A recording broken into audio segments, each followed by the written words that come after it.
Is on there right now live. Somebody's taking it somehow. Ichiro up, and the pitch is a strike taken. So Koji Uehara off the DL today, gets back at it, gets the strike on Ichiro. The Orioles would love to see him have a good start here. First two, high ERA, but he won. Last 7, hasn't won any, but the ERA is down. Off speed delivery, and almost looked like he pulled his back on that one in a 2-strike count. Yeah, that's the most awkward swing I've ever seen Ichiro take. It looks like it's a split finger fastball, and he really was off balance and took a very awkward swing at it. He'll take that one down low, and the count will go to 1-2. So the Orioles get their 34-year-old right-hander back. The Orioles won the first 2 games as he did. The Orioles have lost the last 7 starts that he's made. In the last 7, he himself has had 3 losses and 7 no decisions in the last 10. 1 ball, 2-strike count. Here's the delivery on the way, and that one will be looped in the air to left field, not deep. And Andino makes a nice play, going full tilt from his shortstop position. Ichiro retired. Boy, I tell you what, when Andino gets a chance to play every day, you can really see his skills. He's got great range, good hands, and a strong arm. This is a determined effort into foul territory just before he gets to the warning track. That's a huge out. Ichiro doesn't give you too many opportunities to retire him, but boy, what an effort by Andino. Much appreciated, I'm sure, by Uehara. That's a big out. Here is Russell Branyan. He is 1 for 8 in the series, 8th in the league in strikeouts, but also 14 doubles and 13 home runs, extra base hits. Branyan went around, could not hold up on that one, and a strike.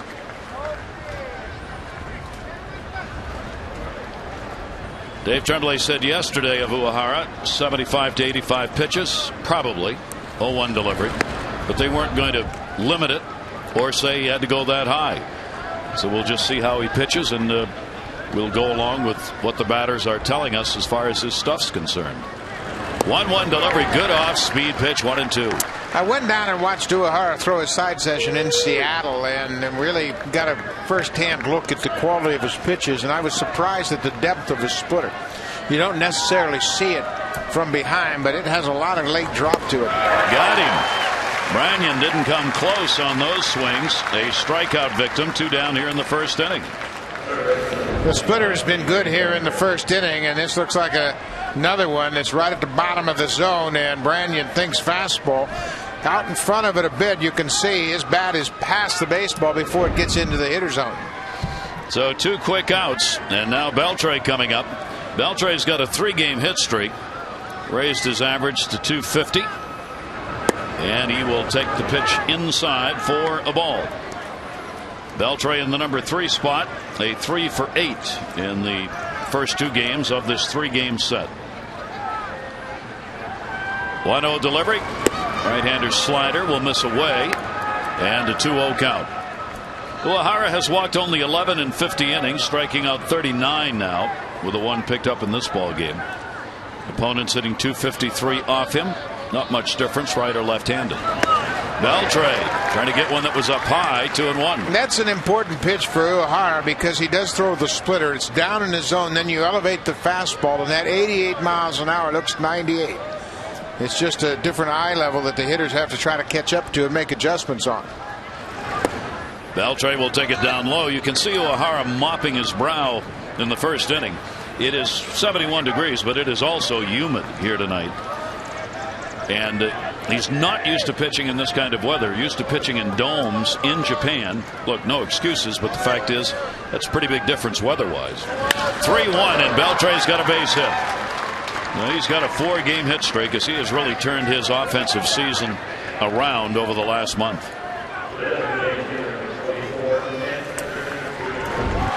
Take a look at the delivery. Stiff leg, then he bends his knee and lands on a soft front side. Gets over that front side. His good sound delivery is the reason he can throw so many strikes. It's that good fastball, and Beltre, as Gary mentioned, been red hot, so he takes care of it and drills it into center. That will bring up the designated hitter. Ken Griffey Jr. has had an 0 for 8 in the series, dropping his average down to 208. Griffey has really struggled on the road. He's got the lowest batting average in the American League on the road at 165, hitting .261 at home in Seattle. I think Griffey really misses playing in the field. I know he can't play every day anymore, but I think he likes running around in the outfield. It's his nature, isn't it? That's part of what he is. You know, he's an athlete, and it's difficult for him to sit around and wait for each at bat as a DH. Taking a long look down at third base. See whether or not Beltre might be going anywhere here. He's got to protect, though. 1 ball, 1 strike count. Uehara trying to get out of the inning right here. 1-1 delivery to him. Somehow hit that, cued it right off the end of the bat. 1-2. Uehara's first inning here, he's had these hitters way off strike. Yeah, the splitter has been good. It's had a lot of depth, and it's been a little bit slower, and it's coming into that zone like a fastball, and then the bottom drops out of it, and many of the hitters have been well out in front of it. Griffey with a 1 ball, 2 strike count.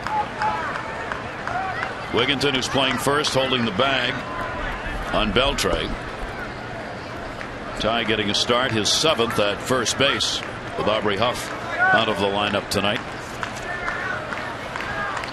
Here's the 1-2 delivery, and got him to go up high. 2 strikeouts in the inning. No runs, 1 hit, no errors, and 1 left on base. So Uehara back off the DL, and at least in the first, successfully so.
Lost 8 and tied 4 series so far this year. Starting lineup brought to you by Southwest Airlines. Roberts, Markakis, and Jones. Scott, Mora, and Reimold. Wigginton, Zahn, and Andino. Brian Roberts getting out of his slump in the first 2 games here. Time for the BNZ scouting report for former Oriole Garrett Olson. Fastball, curveball, slider, and a change. He's got to keep his cool and don't get too pumped up against his former team. Oftentimes you try to do too much. It's been 11 days between starts, but he has had 2 relief appearances in between those 2 starts. Garrett Olson, 25 years old. First time facing his former team. And Roberts will take the pitch inside for a ball. Olson has walked only 9, but only pitched 26 innings, 16 strikeouts for him. 1-0 delivery to Roberts. Brian's had a real good series. You saw the 4 for 8 that he has put up in this series, so getting that average back up again to 287. Brian still among the top 10 in runs scored. He is 5th coming into today's play. 2-0 delivery by Olson and a strike taken. I would think, Buck, we're going to see the Oriole hitters try and take some pitches. Yeah, they have seen Garrett Olson, obviously, and they know that he can have problems with his control. And a 3-ball, 1 strike count. He's going to have to really pound the strike zone to get them to swing, because it has always been his problem that he has trouble finding the strike zone consistently. And issues a leadoff walk. So Brian Roberts draws the free pass, And the Orioles get the leadoff man on with Nick Markakis batting second in the lineup with a left-hander on the mound.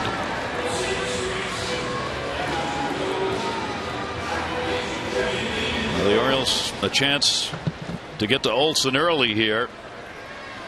Markakis, couple of hits, 6 at bats so far in this series. He's hitting .288 now, 7 homers, 40 RBIs. And we'll take that one to left field. Valentine going back at the wall and will make the catch. Just shy of the padding. Markakis retired, 1 out. Well, defensively, the Mariners have had to make a few adjustments. Their regular center field, Franklin Gutierrez, left the game last night after fouling a ball off his knee. It's Valentin, Chavez, and Ichiro in the outfield. Beltre and Betancourt on the left side. Lopez and Branyan on the right side. And another former Oriole, Guillermo Quiros, is behind the plate to team up with Garrett Olson. And here is Adam Jones. Adam has not had a hit yet in this series, 0 for 7. Batting at .335 on the year. Brian Roberts on at first base and 1 out. And Olson will soft toss over to get him back to the bag.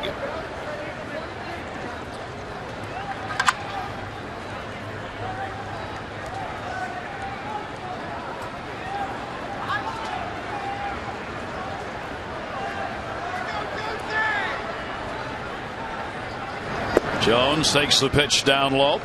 Brian Roberts has not done a lot of running, but has picked up a couple of stolen bases during the last road trip. He's had 11 steals and 15 chances. As we've said all year, Brian has not had to run a lot because at the top of the order they've produced so many hits and runs. That one fouled off, so you try not to run yourself out of a chance at having a big inning. Yeah, and too, the league has really made adjustments to Brian Roberts. They're really holding the ball a long time. They're varying their times to the plate, using a lot of slide steps. He hasn't had an awful lot of great opportunities to run. Adam Jones, .288 off the lefties, .356 off right-handers.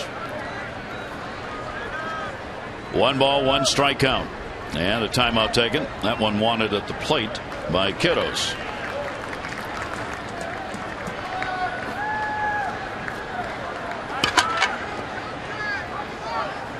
One and 1. We talk about pacing in a game. You sense the difference from the first half of the inning, Uehara, and the second half with Olson? Yeah. I mean, this is like stretching it by 3. Yeah, and that's the problem that Olson has always had. He's very deliberate, and he gives the hitters an awful lot of time to set up, where the more veteran pitchers are always trying to rush the hitter. 1 ball, 2 strike count. Jones will foul that one away. When you think about it, when you're facing a guy like Olson, he is very meticulous. He goes behind the rubber, he kicks the dirt. Then you've got so much time as a hitter to sort your thoughts out. And you have seen Brad Bergeson over the last 3 starts how quickly he has worked, and hitters don't have any time to decide what to look for and pick up the ball. I mean, it's just getting in there and trying to be defensive and protect the strike zone. Here's the 1-2 delivery on the way. That'll be in the dirt. Good stop made. Kiddos behind the plate, able to block it, and the count will go to 2-2.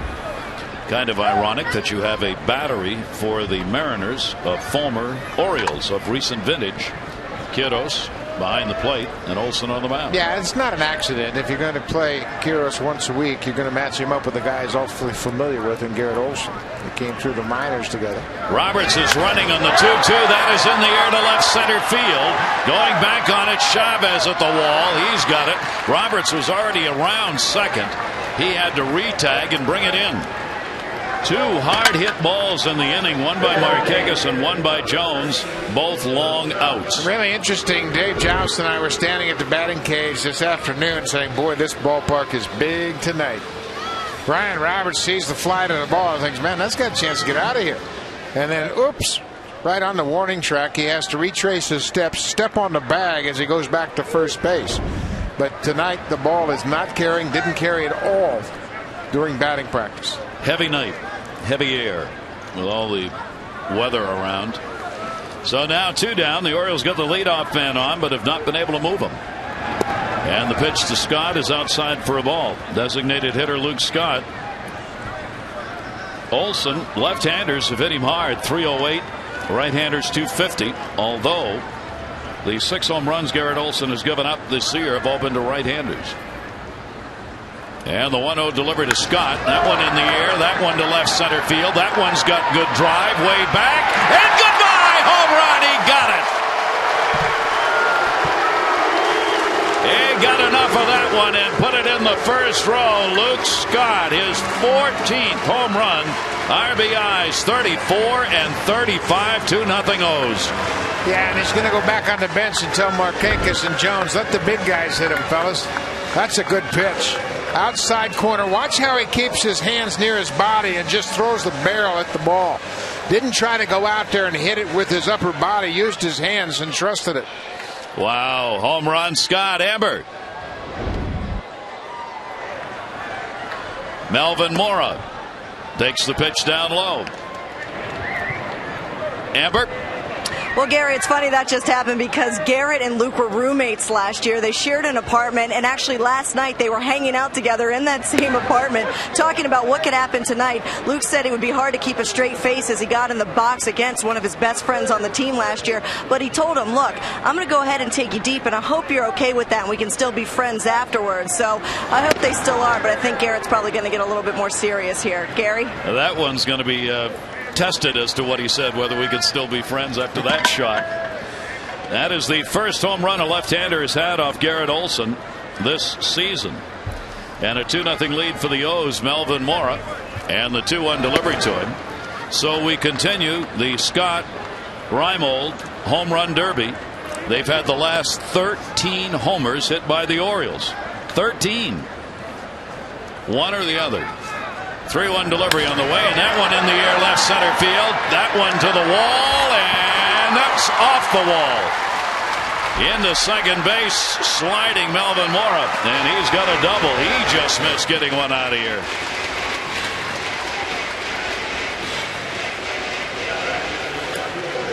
Well, they're jumping on Garrett Olson here early in the first inning, and Melvin Mora drilled that ball. It split the outfielders up the gap in left center. Inside fastball, he turns on it.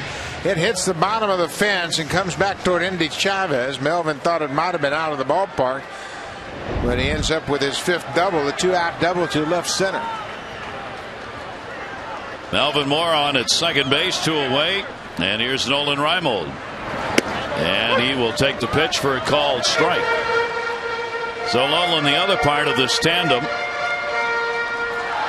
Reimold and Scott, Scott and Reimold. PA, please call for a reservation. 0-1 count. Mora not being held tight at second base. And a floater by Olson way up high, and that'll send Quiros out to the mound to talk with him. Yeah, tried to throw that ball a little bit too hard. He's got to back off his effort right now. Don Wakamatsu very concerned early on, troubles for his starter in the first. These starters for this ball club have been better than any other team in the majors in the month of June. Their ERA is 2.11. The team ERA in June is 1.63. And the Orioles have put 2 up in the first inning off Olson. 1 ball, 1 strike count. Melvin Mora extending his lead at second. Reimold will take the pitch away, and the count goes to 2-1. Well, these are the counts where Nolan Reimold can really free up his swing a little bit and drive a ball to the gap. Been a pretty good RBI guy coming into this ball game with 16 runs driven in. He's hitting .375 off left-handers with 2 of his 7 home runs. 2-1 delivery, came back inside and caught the corner. 2 ball, 2 strike count on Reimold. Well, now all bets are off at 2-2. He's just got to battle and try to get something in there that Melvin Mora can score on.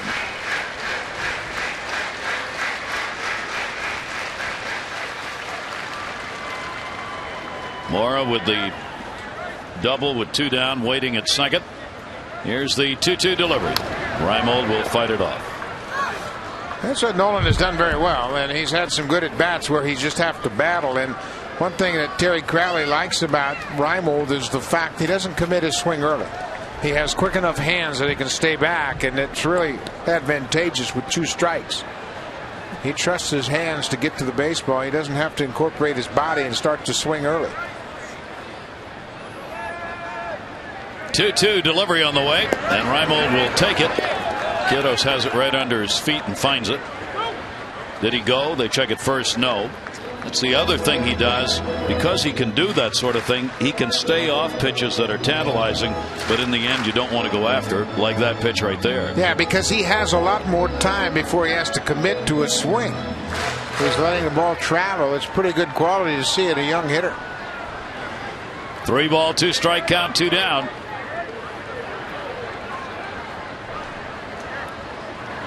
And Reimold again fights it back.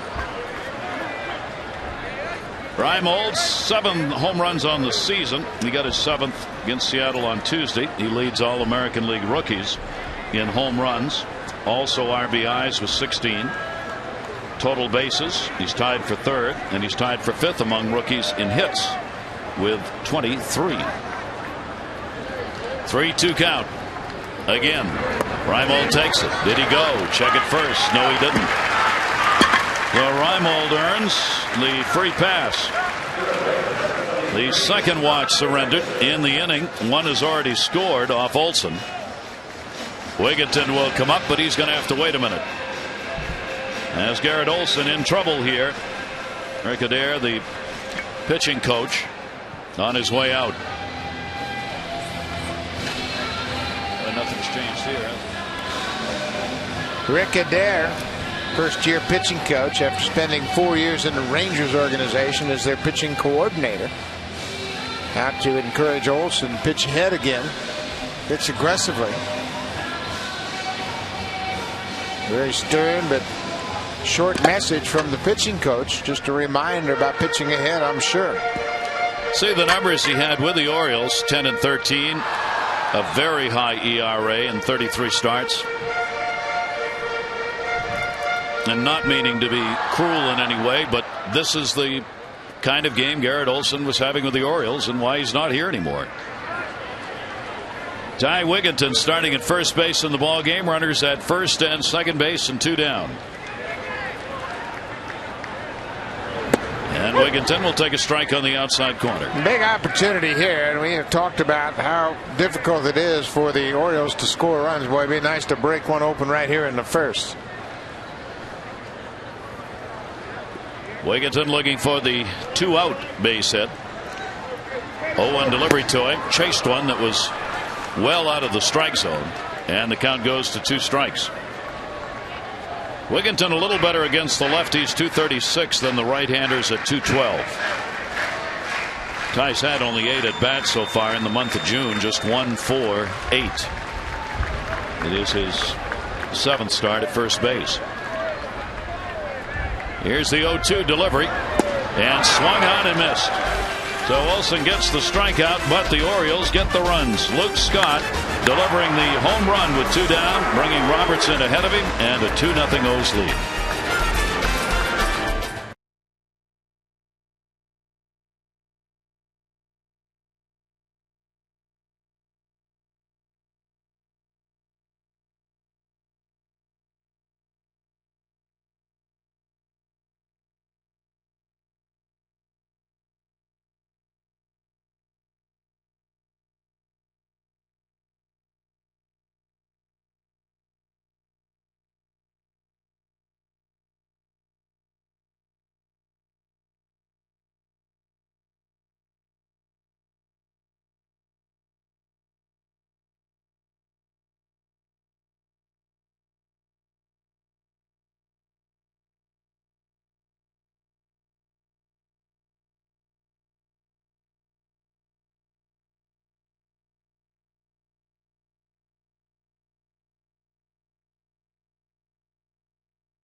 We go to the second. It'll be Lopez, Betancourt, and Ballantine due up. This is the nemesis of the moment for the Oriole pitchers. Jose Lopez, 4 for 8 in the series with 2 home runs and 4 RBIs. He's batting at .245 now. 8 home runs on the season and a very fine 35 runs batted in for the second baseman.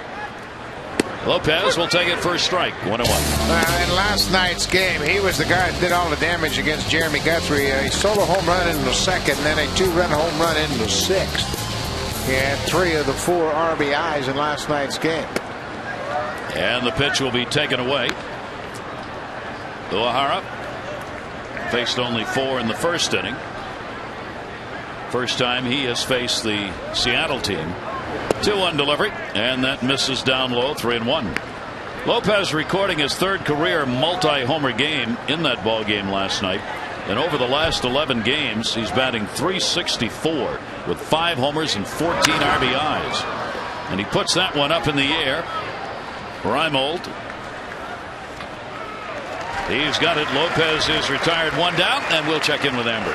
Well, Gary, earlier Buck mentioned questions surrounding Koji's stamina, and today Dave Tremblay mentioned just how important it is for this team to have Koji pitching into August and September. And in order to do that, they're trying to do their best in order to help him maintain and manage those issues with his hamstring and also acclimate to the hot, muggy Baltimore summers. Now, a lot of people don't know this, but he pitched in a dome in Japan for all those years, so he's really not used to the humidity, and the trainers have him on a program where he takes in a lot of fluids leading up to the days before the game and the day of the game.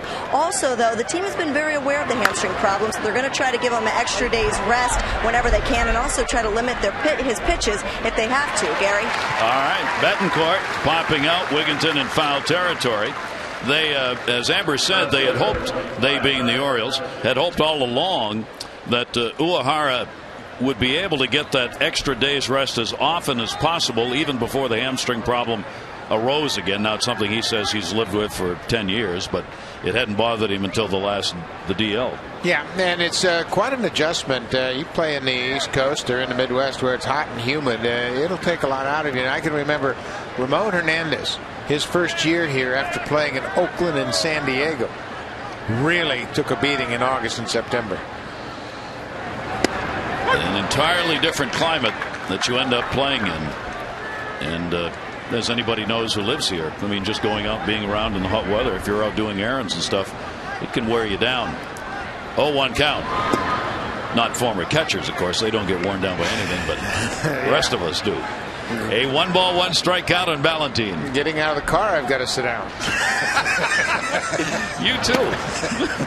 That'll miss outside, and the count goes to 2-1. But it is an adjustment, and there's been a lot made about it because he pitched in a dome in Tokyo. But at the same time, I mean, ball players that come back east and play on the East Coast for the first time in this hot, muggy weather, boy, it'll take a toll on you. 2-1 delivery, and that is up high. 3-1. And one thing we've learned over the years, remember the day and age where you used to take salt tablets and they told you don't drink any water and all that stuff? I mean, that used to be the norm. Don't drink too much water now. Well, we know that's not the case at all. Playing football, they were horse pills. Oh, yeah. And just pure salt. You ate them. Yeah. And you didn't drink any water. No you just water. stayed out playing football. I mean, it's ridiculous. Was that bad advice? And now, fortunately, we understand more about electrolytes and hydration and all of that. And you see on every team's bench there's water and some kind of supplement with electrolytes there, some kind of power drink or something to get you hydrated and make sure you stay hydrated during the course of the game. So Ballantine is on with a walk. I was always happy that theory was refuted because I've always gone with the theory of drink more, drink often. Yeah, no, really, all the time, and you do that very well. Guillermo Queiroz.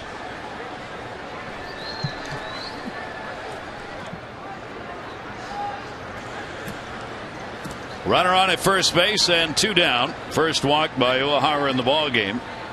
Queiroz has only had 7 at bats, but the catching problem for the Mariners just keeps roaming around, as of course they are missing their starting catcher and probably will for at least another 2 weeks before they're going to be able to get him back. And then they've gone through Johnson, who's kind of hurt. Here's Uehara's delivery again. That time he was a little bit upright, but he always has the upper body that's kind of erect. And what he wants from Zahn now, a little direction. Greg Zahn went out there and talked about finishing up your delivery because he kind of recoiled off that front landing foot on that last pitch. And that one is hit high in the air behind second base. Jones will make the catch. And Kittos is retired. No runs, no hits, no errors, and one left on base. Sorry, not for sale.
Junie and the eye black. Got to have the eye black on. You never know when the lights might come on. Matt Wieters are covering the bases, brought to you by Home Depot. We'll be talking with his college coach. He's going to join us in 15 or 20 minutes from now. We hope you'll visit homedepot.com/spring. More saving, more doing. That's the power of Home Depot. And they're covering the bases with the Orioles catchers. Got a night off tonight. And here is Greg Zahn, who is doing the catching. 2-0 lead for the O's. Garrett Olson's pitch is inside. Zahn has had a .302 average and 5 multi-hit games over the last 15 starts that he had, catching regularly, of course, until Matt Wieters was called up. Olson will miss down low with it. 2-1. Again, Gary, you pointed out how deliberate Garrett Olson is, and I think that really works against him. Man, he's got too much time to think about what pitch he's going to throw and how he's going to throw it. Oftentimes, you're better off rocking in fire and just get out there, toe the rubber. Don't contemplate each pitch. Just kind of get with the catcher and get into a rhythm and turn it loose. He is really the opposite of the pitchers we talk about who pitch to contact. 3-1 delivery. And there's another walk. Olson does not do that, and as a result, he has already issued 3 walks here in the ball game, and this one leading off the inning. The Orioles have announced the new exciting ticket offer for a limited time. It's the Orioles Rookie Flex Pack. Tickets to 4 games of your choice, 1 prime game, and the first 500 fans who purchase 2 seats get the autographed photo of Nolan Reimold celebrating his walk-off home run. 4 seats, the autographed picture of Matt Wieters getting his first major league hit. For ticket details, 888-848-BIRD, or go to Orioles.com.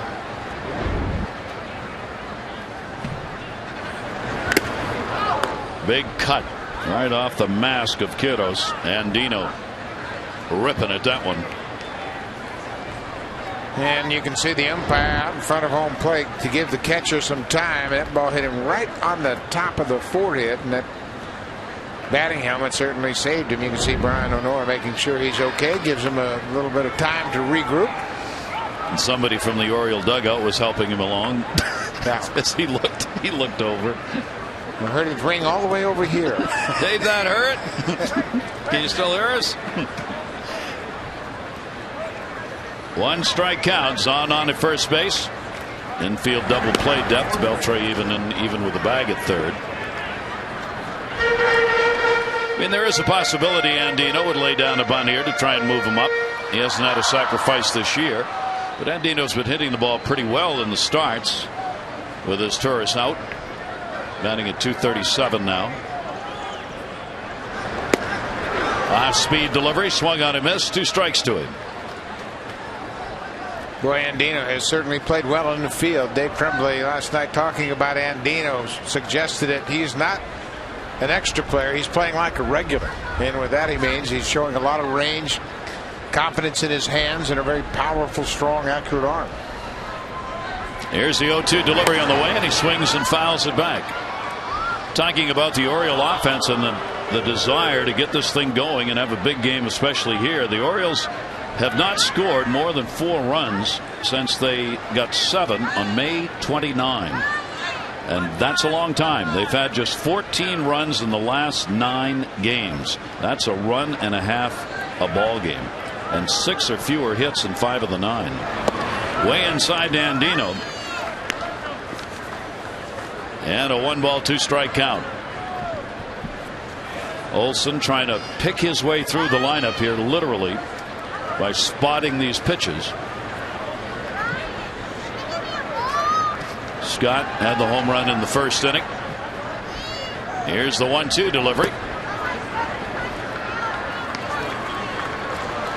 Gary, you characterized it very well. When Garrett Olson's pitching, it's like he's trying to miss the bats, and we have seen Burkett and Bergeson and Hernandez all try to pound the zone and see how they can get early contact.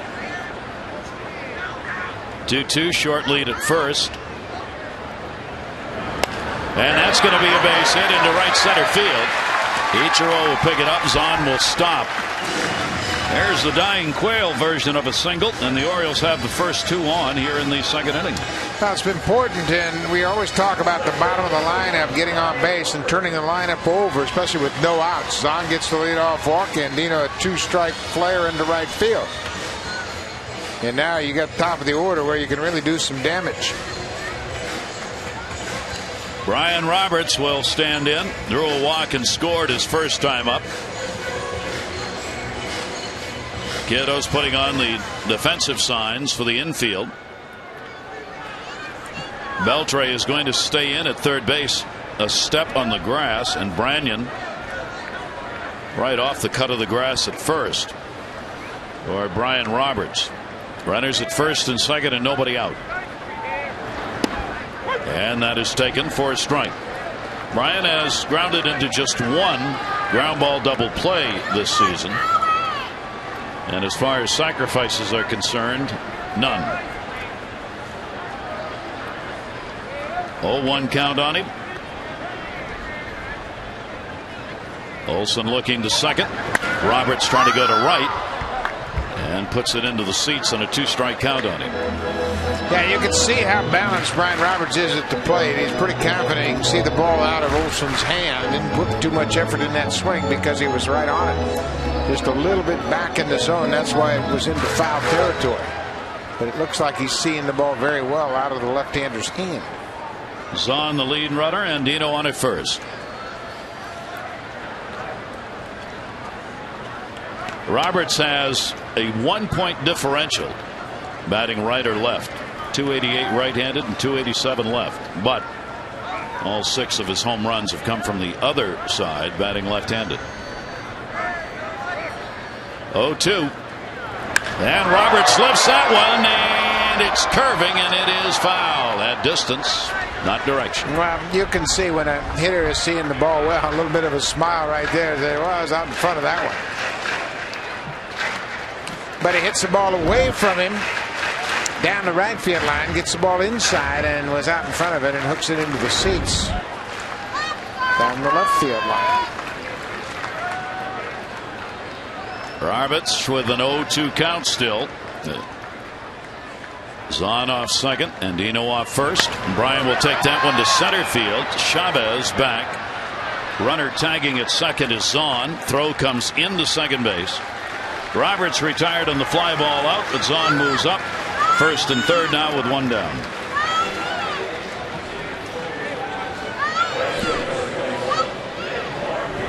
Great place to watch a game from on this summer evening. Beautiful ballpark. So many great sightlines in this ballpark. I don't care where you're sitting. You get a great view of the field and an up close look at the players. Now Nick Markakis will try and find the RBI. First and third. Andino at first base being held by Branyan. Gives that hole to Markakis between first and second. Olsen will step off. It's a good night for the vendors.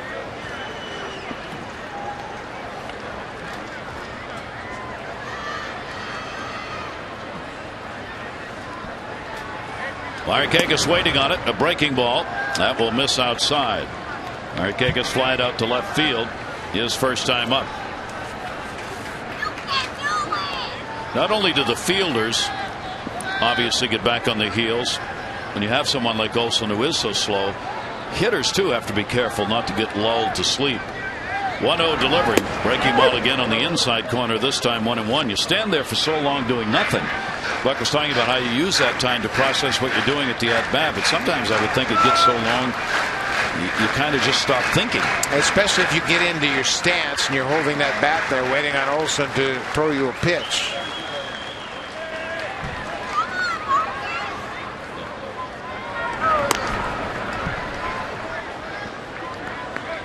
Andino very short lead. Not likely he would be running with Markakis up. Don't want to chance the out, and you don't want to give up the extra advantage he gets in the infield with the first baseman holding the bag. Here's the 1-1 delivery, and that is a strike on the outside corner. 1-2. Well, Markakis, as much as he has scuffled lately, still has reached base in 49 of 59 games. And that's pretty consistent given the fact he's hit about 240 for the last month. 1-2. Runners off first and third. And Markakis pops it up. Shortstop Betancourt. He's got it.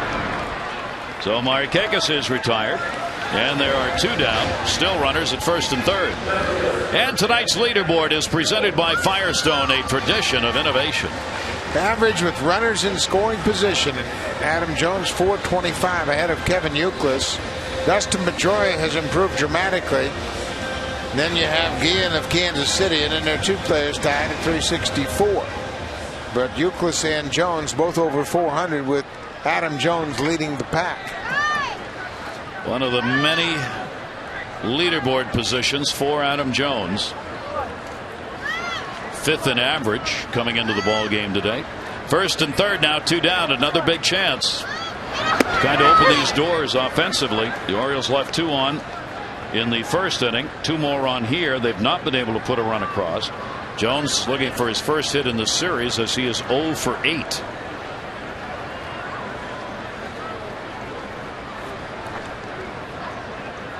Garrett Olson, the 0-1. And that's a strike on the inside corner. Adam Jones didn't think so as he turns away. Now, he had a pretty good look at it, but as we have talked about, the teams we have seen for the last 4 or 5 series have really worked him inside. Pitch tracks indicates that might have caught the inside corner. Very close pitch. Brian O'Nora has the plate tonight. 0-2 count. Zahn got a walk. He's at third. Andino a single. He's at first. And the 0-2 delivery. And Jones will slap that one foul. You may not have seen. He gave a little signal to the bench like, I know that was a ball, but I had to swing at it because the other one was a ball too. Yeah, with 2 strikes, obviously you can't take anything close, especially on the inside part of the plate, and that's where that last pitch was. But he's done a pretty good job of not changing his approach, trying to hit that one pitch, that down and in fastball. Still a 2-strike count. He wanted that one.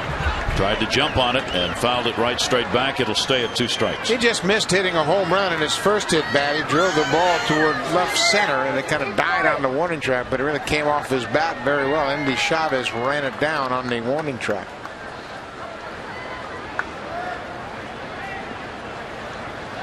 Still a 2-strike count. Orioles with a 2-0 lead. Base hit here would extend it. And Jones will foul that one back the other way. For Adam Jones, he had home runs that they kind of came in a bunch in May. His last one was on May 26th against Toronto. The Orioles, as we said, the last 13 home runs have been hit by either Reimold or Scott. You got to go back to the May 27 date for the last time somebody else did. Throw over to first base again, and Andino back to the bag.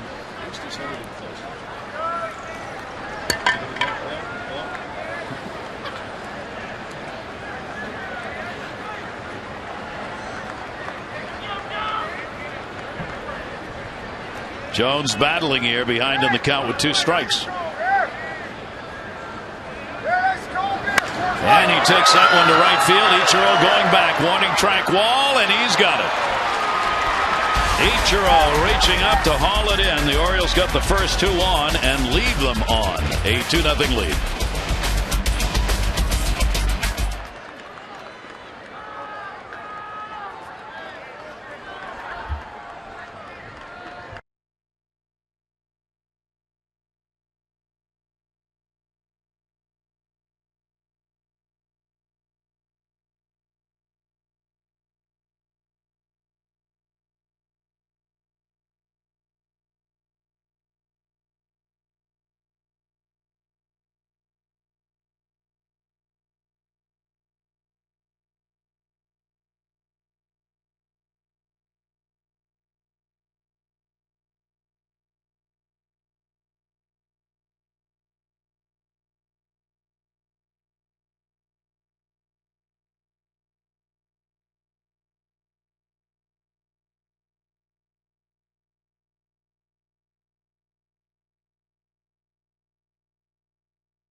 Danny Hall joining us. He's been there 15 years now at Tech. And Danny, great to have you with us. Appreciate you coming on board. How you doing? Gary, I'm doing great, and it's nice of you guys to have me on. We'll get right with you here as Endy Chavez will stand in for his first at bat. Shows bunt, takes a strike. Tell us a bit about Wieters from the time he came on campus, started playing for you, what you saw and how it progressed, Danny. Well, obviously he's a big guy, so when we first laid eyes on him, you got a big 6'4", kind of strapping body, switch hitting catcher, and actually at the time we had him his freshman year, he probably pitched more for us as a freshman than he caught, but just good looking athlete, good player, and just kind of a baseball rat, as they say. Fouled off by Chavez.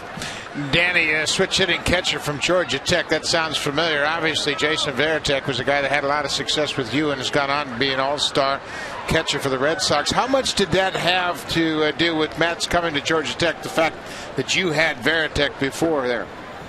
Well, Buck, I think it had a lot to do with it that, Matt had seen Jason play for us and knew he was a switch hitting catcher, and I think, just I wouldn't say that Jason was an idol of his, but he definitely respected Jason. And then prior to Matt coming, we'd also had Mark Ichiro, who was a switch hitter. So I think he thought maybe we knew a little bit about catching, but we had something going at Georgia Tech and switch hitters. Chavez gets the base hit up the middle, leading off the third inning. That's the second hit of Koji Uehara. Leadoff man on with Ichiro coming to the plate. Coach, you had a couple pretty good players down there, didn't you? Couple. Those guys were playing, believe me. Let me ask you about Matt Wieters, the person. I know he's stayed in touch down there, and he's got a condo down there. But talk about how he interacts with some of your personnel down there and stays in touch with the Yellow Jacket baseball program.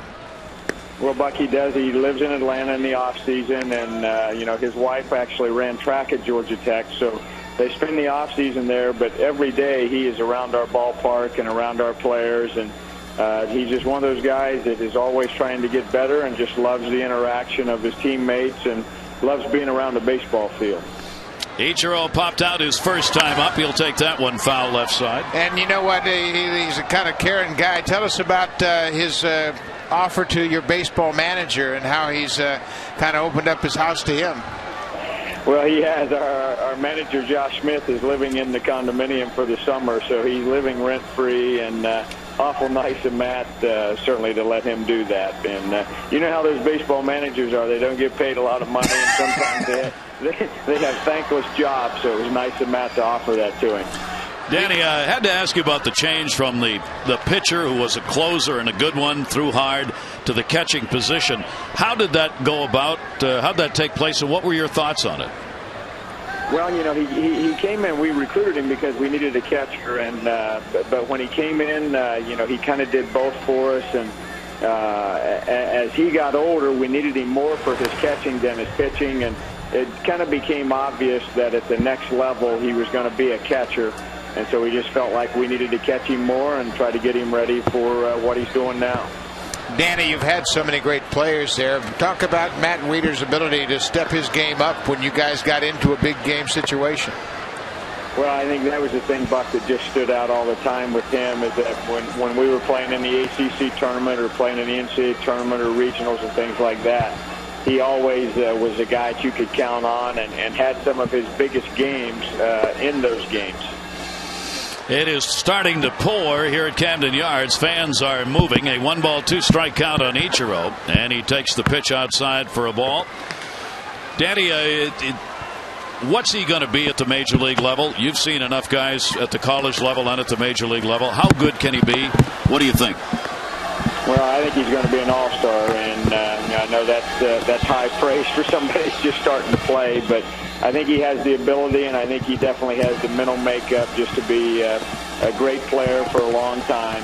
And he's a guy just, has a way of making the adjustments that he needs to make to just be very competitive. You know, I had a chance to work with Jason Varitek during Team USA and the WBC, and Jason's a very serious guy. He's a hard guy to get to know, but he really takes pride in his preparation.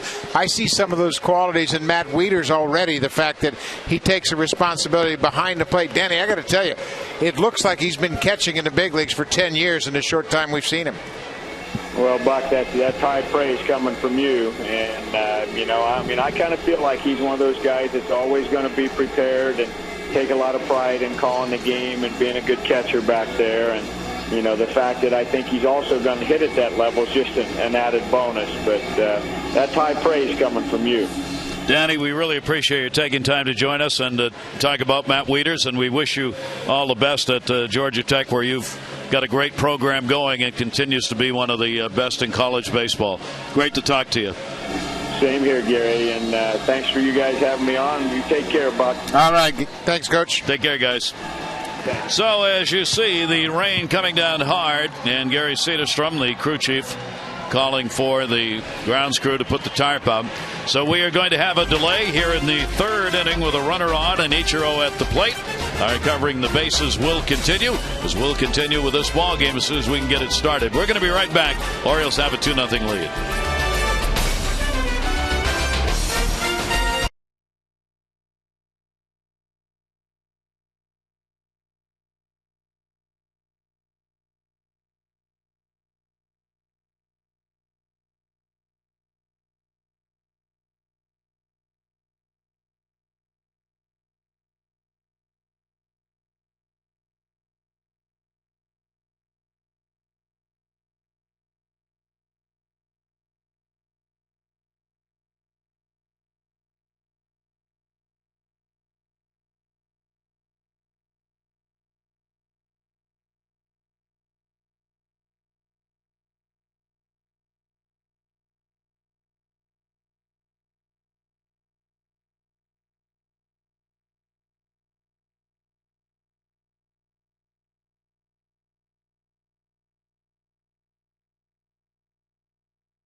Uehara, who has walked one, struck out two.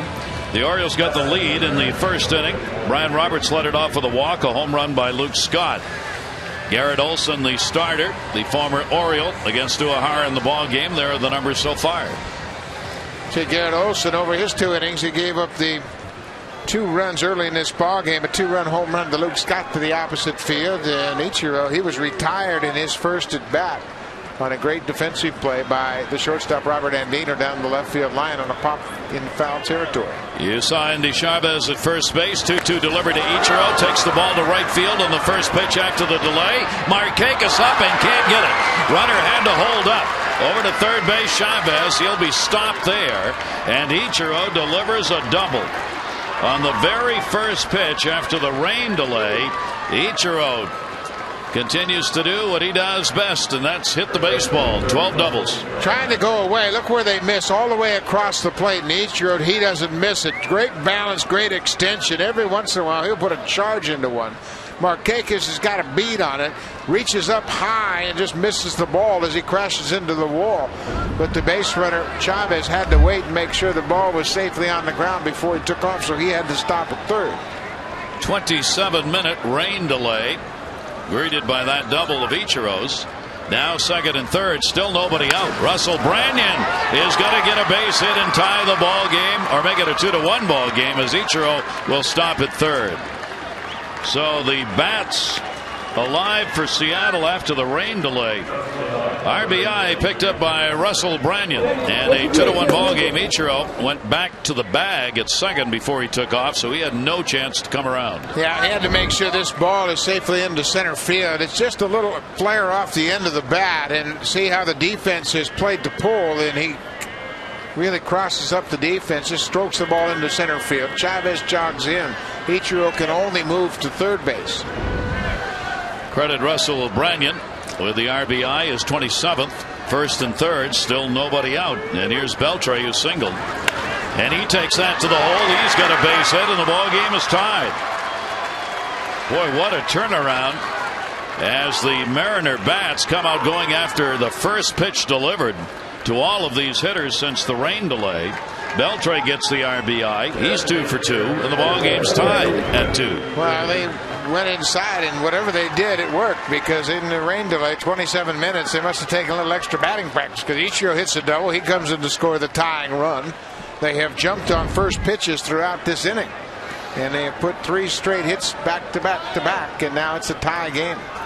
26 RBIs for Beltre.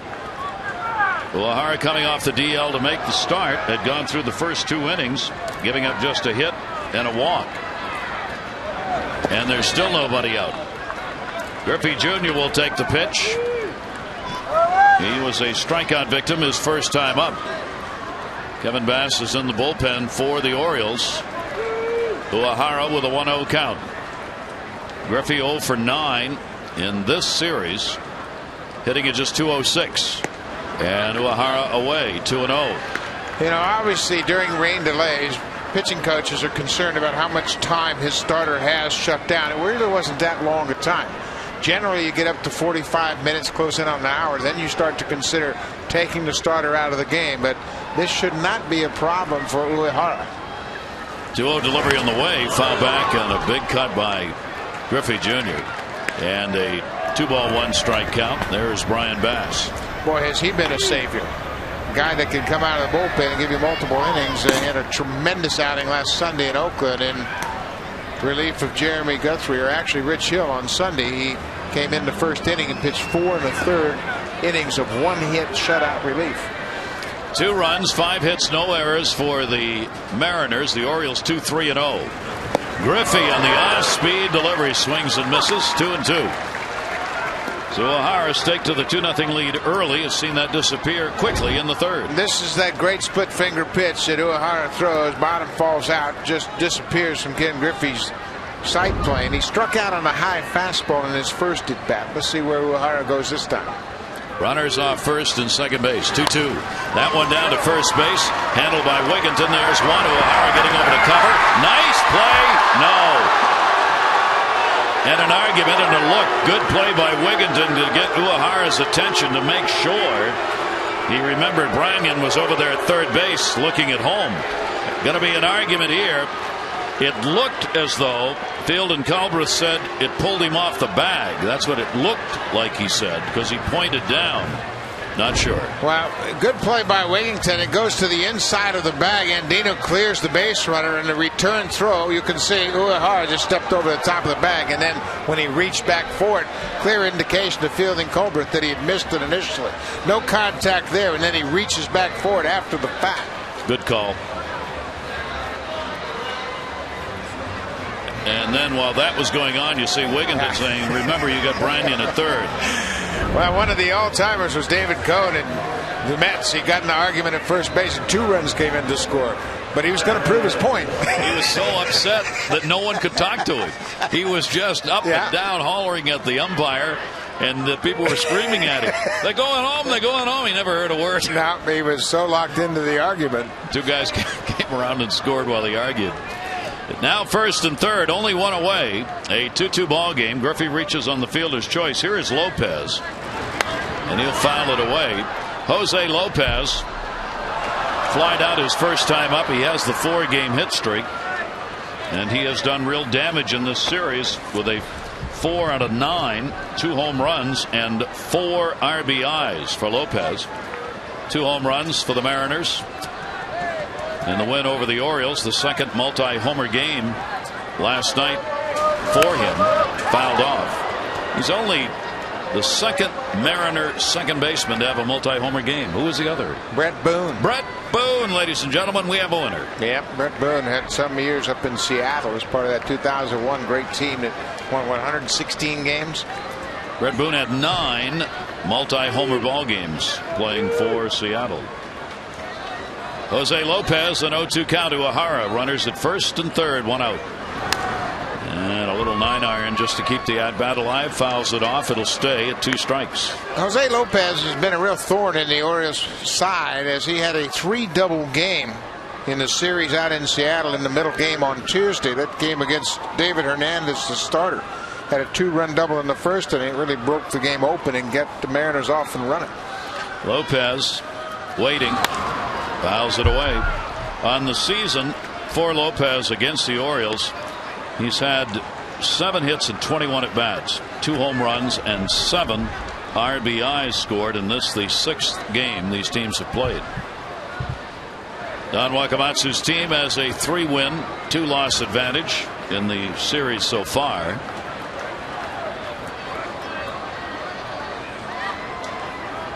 Oh, 2 the count. Here's the delivery on the way. Lopez to center field. That's going to get a run in. Jones will haul it in, and the runner from third will score. A sac fly and an RBI for Lopez. Branyan crosses, and 3 runs in here in the 3rd inning, and the Mariners take a 3-2 lead. The Mariners came out swinging the bats as they jumped on Uehara once the inning resumed. Endy Chavez had singled prior to the rain delay. He was at first base, and then a double by Ichiro, a single by Branyan, a single by Beltre. Fielder's choice sac fly. Lopez gets the RBI to give him a lead. Runner at first base and 2 down. Here's Betancourt, the shortstop. Something else Lopez has done. He is 2nd in the American League in game-winning RBIs. Maybe another one pushed across right there. We'll see. For Lopez on the season, 36 runs batted in. Betancourt popped out his first time up. 1-0 delivery to him. He pops it up again. Shortstop Andino. He's got it. That will retire the side. But after the 27-minute rain delay, the Oriole bats need to come alive. It'll be Scott, Melvin Mora, and Nolan Reimold coming up.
Continental Congress authorized the procurement, fitting out, manning, and dispatch of armed vessels to cruise in search of munition ships, supplying and supporting the British Army. That was the creation of what we now know as the Navy. Certainly the Mid-Atlantic states, synonymous with the Navy around here and all the people around Chesapeake Bay and the great military tradition in this area. Number of servicemen on hand for tonight's game, including the quartet that sang the national anthem. Here is Luke Scott. So Garrett Olson, when the rains came, was trailing. When they ended, he leads 3-2. Luke Scott, home run, 14th, first inning, good for 2 RBIs. Scott will take the off-speed pitch for a strike, and the count will go to 0-2. And Scott continues with that red-hot bat that the Orioles have so needed in this time when there aren't many in the lineup who have been hitting the ball, much less delivering the home runs. 0-2 delivery to him, and he hits it in the air to right. This one Ichiro will move over to the line on. And he's got it for the out. One away, third inning. Amber. Well, Gary, Melvin Mora hasn't driven in a run in his last 22 games, but Dave Tremblay said he's not about to move him out of that 5th spot. He's always been a second-half hitter. He's always been a guy that's hit very well with guys on base, especially with 2 outs and 2 strikes. I think he deserves every opportunity to stay where he's at until it gets to a point in time where, in his best interest and our best interest, I move him, but I'm not considering that right now. And Terry Crowley pointed out the fact that Melvin might not be getting RBIs because the top of the order hasn't really been getting on base as much lately, Gary. And that is the truth. Melvin Mora got a double his first time up in the ball game, and he takes that one to left field, hit hard, but right at him. Valentine will haul it in. Mora is retired. As far as the manager's numbers were concerned, for Melvin Mora last year, he had 232 before the All-Star game and 376 after the break. Now that is contrary to his career numbers. Career numbers are pretty much even. 286 pre, 272 post All-Star game. But last year, a significant difference for Melvin Mora. Yeah, he got red hot last year, and he had shoulder problems early in the season and coming into the season from the previous year. But boy, oh boy, did he heat up in the second half. He became the most reliable run producer. Turnover pitch by Olson that trailed away. He's got 3 walks and a strikeout. Reimold, one of the walks, stranded in the first inning. 1 ball, 1 strikeout with 2 down. And that's going to miss down low, 2-1. Well, take a look at the Oriole rookie comparison. First 24 career games, 1965, Kurt Blefary hit 273 with 8 home runs. Nolan Ryan was 280 with 7 home runs. Very similar numbers. And Blefary was a guy that was synonymous with those teams when they started to really put things together and win a lot of championships. Kind of an extra guy that moved around, versatile guy that played all over the diamond and was a pretty good guy off the bench. 2-2 check swing, foul ball. By his own dugout on the front screen. Reimold, I mean, just very impressive numbers. He's got 82 at bats under his belt now, hitting 280. 16 RBIs, 7 homers, 561 slugging percentage. Pops that one up first base. Branyan going back. In comes Ichiro. Second baseman calls them both off, and Lopez will make the play. So Olson comes out and retires the side in order in the third. It remains a 3-2 Mariners lead.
is brought to you by Southwest Airlines. Book your next trip at southwest.com.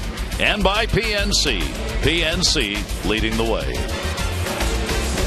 With Buck Martinez and Amber Theo Harris, I'm Gary Thorne. Great to have you with us. 3-5-0 for the Mariners. 2-3-0 for the Orioles.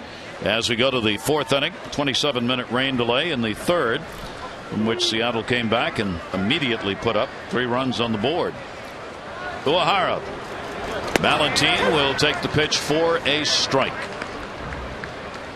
Vladimir Valentin getting the start in left field. Franklin Gutierrez out with a bang knee. So Andy Chavez is in center. Valentin gets the start in left. Slider will miss away. 1-1. Yeah, Gutierrez fouled the ball off his left knee and had to leave the game last night after his first at bat. That came in the third inning. Valentin came in at that point. He'll take the slider away. It'll go to 2-1. Valentin has had 22 starts in left field. He has struggled at the plate. Swung on and missed. Uehara getting that slider there. Final game of this series, and this is the rubber game. Uehara coming off the DL. David Hernandez was sent down, the young pitcher for the Orioles, to get some starts in the minors. And strike 3 called. The third strikeout of the ball game for Koji. Valentin retired, 1 away. There's the grip in his glove. He starts out with a 4-seam fastball grip. That's what he throws right on the outside corner. A little bit of movement brought it back over the corner, but a very well-placed fastball gets the strikeout. 1 down. Here's Quiros. Guillermo Quiros flied out to center his first time up. Grounds this one down to Melvin Mora. 2 down. With the demotion of Hernandez and the activation of Koji Uehara, Dave Tremblay was asked about his evaluation of David Hernandez. He said he throws very good. He's got good velocity. His changeup has improved dramatically. He's cleaned up his delivery, and he's been very good out of the stretch. Everything he saw, he liked about it. But it's just a situation with a young pitcher like Hernandez. There's no reason to keep him here and pitch him in the bullpen infrequently. You send him back. He is scheduled to start on Saturday down in AAA, and he will then he's going to pitch on Sunday, a 2:00 game in Indianapolis, pitching for Norfolk. So he will resume his starting role down there. He had 3 appearances, 2 starts. Hernandez went 1-1 with a 3.95 ERA. Attempted bunt will be fouled back by Andy Chavez, who singled and scored in the third inning. He was at the plate when the rain delay occurred. Would go back out to first and would come around to score, and the RBI picked up by Branyan. Beltre an RBI, and Lopez an RBI in the third inning. 0-2 delivery on the way. Ground ball. Melvin Mora. And a hustle with a speedster and gets it. So Uehara comes back and retires the side in order. Bottom half of the fourth inning coming up. Rubber match between these two.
and future O's.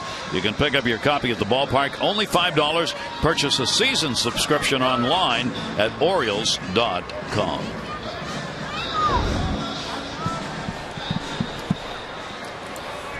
Orioles bat against Garrett Olson in the bottom of the 4th inning. Ty Wigginton struck out his first time up. Zahn and then Andino are due up. Wigginton takes the off-speed pitch for a strike. Orioles here at home, 17 wins and 14 losses on the year. Seattle 5 games under on the road. Foul back.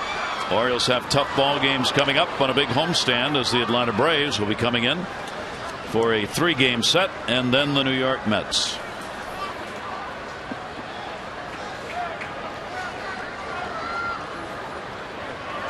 Olson ready with the 0-2, and Wigginton takes it to short and a base hit. So a leadoff single for Ty Wigginton here in the 4th inning. The Orioles get the potential tying run on base. Good piece of hitting right there by Ty Wigginton with 2 strikes. Just kind of stayed back and flipped it into left field. 2 strike base hit gets the inning started.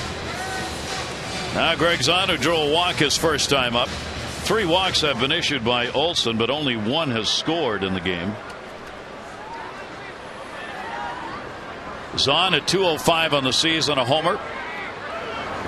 And the fastball way up high. Quiros out to settle Olson down a little bit, as he may have overthrown on that one.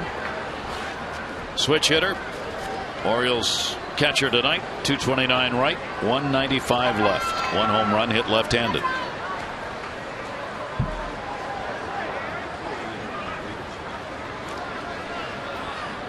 Runner off first. Here's the 1-0 delivery, and that is taken for a strike. 1-1. Yeah, this is where you have to be aggressive if you're Garrett Olson. Down in the order, don't want to walk anybody. That's what he did with Zahn back in the 2nd, and then Andino right behind Zahn singled, so it was 1st and 2nd, nobody out, but they couldn't get anything done.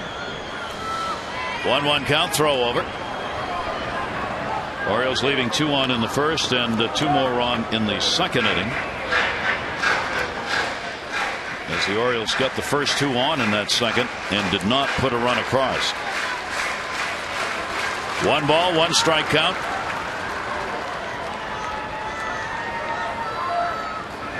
And Zahn chases a pitch way up high and away. 1-2. Zahn was taking a shot at that big hole over on the right side of the diamond against the left-hander. Watch how he is just trying to guide it over there. I mean, he just went for a bad pitch. Good idea. There's the big hole. Lopez plays up the middle toward the bag, especially in double play situations. And there's an awful lot of room on that right side of the infield. 1-2 delivery to Zahn, and there he goes. Played right by Branyan. There's one. Relay over to first. Not in time. Pretty good coverage. Olson got over there. Zahn able to beat it out. So the fielder's choice will take Wigginton out at 2nd base. 1 away. And Wigginton trying to disrupt the throw, and boy, I don't know what they were looking at there. Take a look at the throw by Branyan. Olson gets over to the bag. He gets there in pretty good shape. Stops his momentum. He's on the bag. Orioles just got a break. Wow. I mean, there wasn't anything close about it. He was out. So Zahn reaches on the fielder's choice, and the Orioles avoid a double play on a call that goes their way. Here's Andino. He had a single his first time up.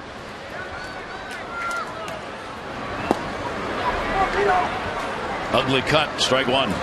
He's looking for something a little harder. Got the curveball on the first pitch, and he was kind of guessing fastball.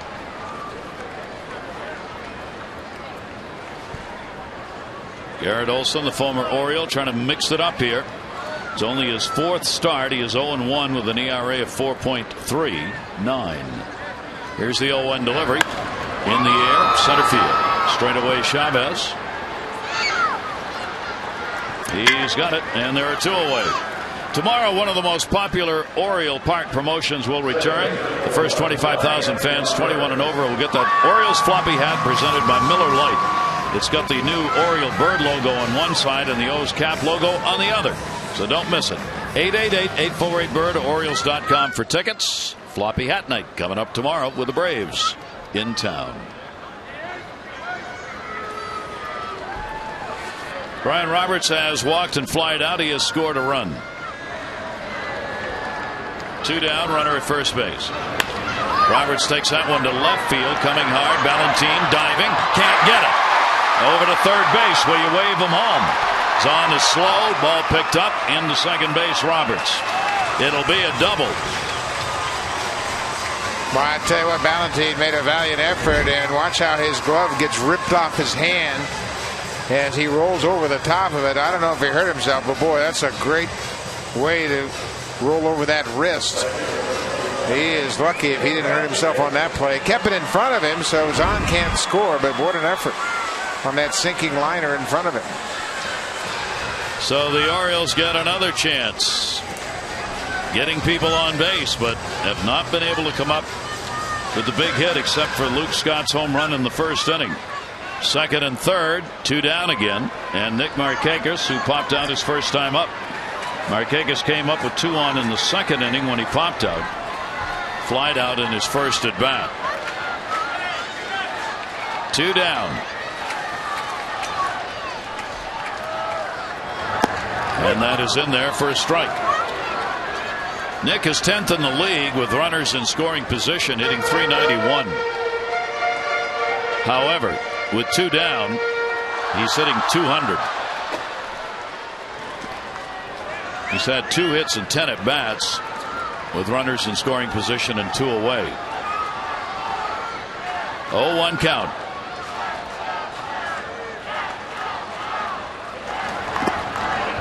Quiros will stop that one down low. 1-1. You know, I talked to Nick about his adjustments and what he has done, and he said, I adjust all the time. He said, you have to adjust when pitchers are going to make different pitches on you. What he's done most recently is he closed up his front leg, and he's got a little more parallel at the plate because he doesn't want to move that foot back and rotate his head as the pitch is on its way.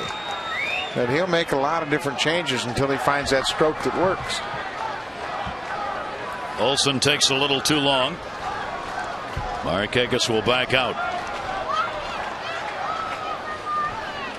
Big point in the ball game again, with the Mariners leading at 3-2, and the Orioles get a shot here to get it tied up, and on a base hit probably get the lead, and can't agree on the side, so Quiros has got to make his way out.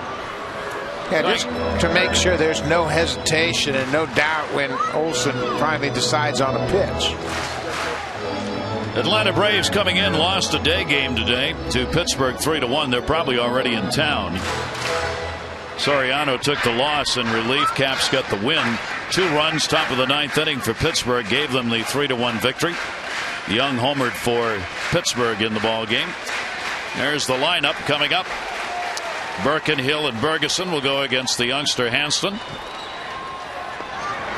Pitch is taken down low for a ball. Kawakami will pitch in the second game, and the veteran Derek Lowe, who is 7-3, will have the game on Sunday.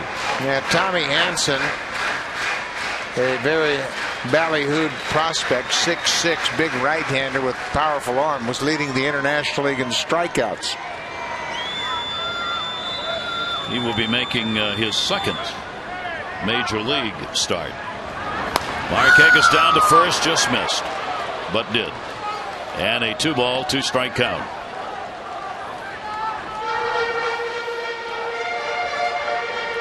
Zahn at third, and Roberts at second. Dave Tremblay looking for one of those big hits with runners in scoring position here. We're only in the 4th inning, having had the 27-minute rain delay.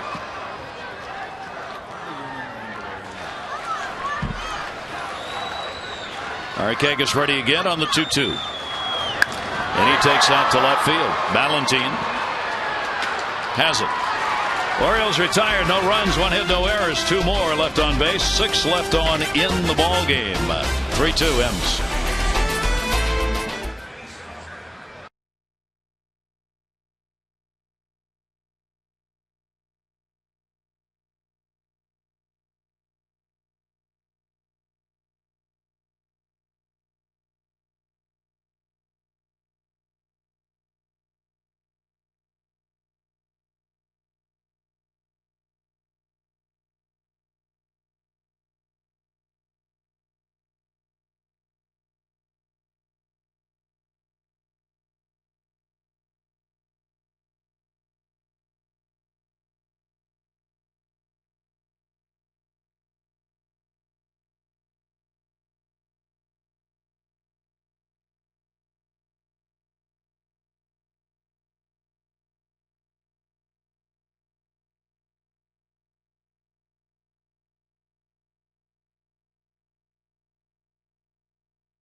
coaches will be in the Masson booth on Utah Street near Gate A, signing autographs and meeting fans 90 minutes before first pitch every Monday and Thursday. So come out and relive some of your favorite Orioles memories. Gary?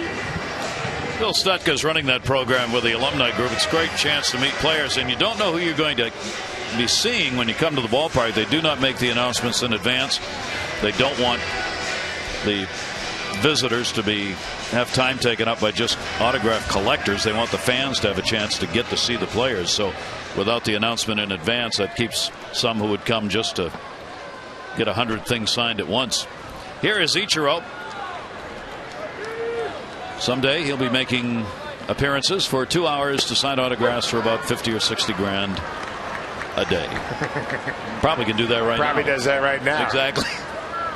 Tell you what, he doesn't swing at many first pitches. He takes that one and falls behind. Only 13% of the time does he swing at that first pitch. We have seen that swing earlier.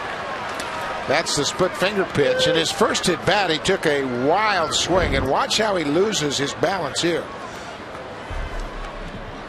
His hands didn't stay back at all. They got involved with his body and took him forward, and he never had a chance to hit that last pitch. 0-2 delivery filed away. The other thing, when he doesn't take those kind of swings, I saw that he hits 93% of the time he swings. If he swings, 93% of the time he hits the ball. It makes contact. Oh, yeah.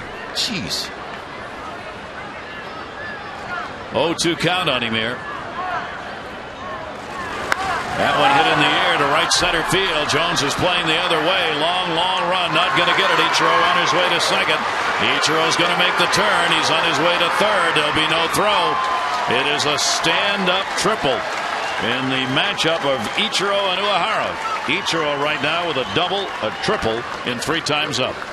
Well, you're seeing one of the best hitters that's ever played the game on either side of the Pacific, and he gets this pitch up out over the plate and just drills it to the fence in center field. Adam Jones was to the opposite side of center, and Ichiro has the triple.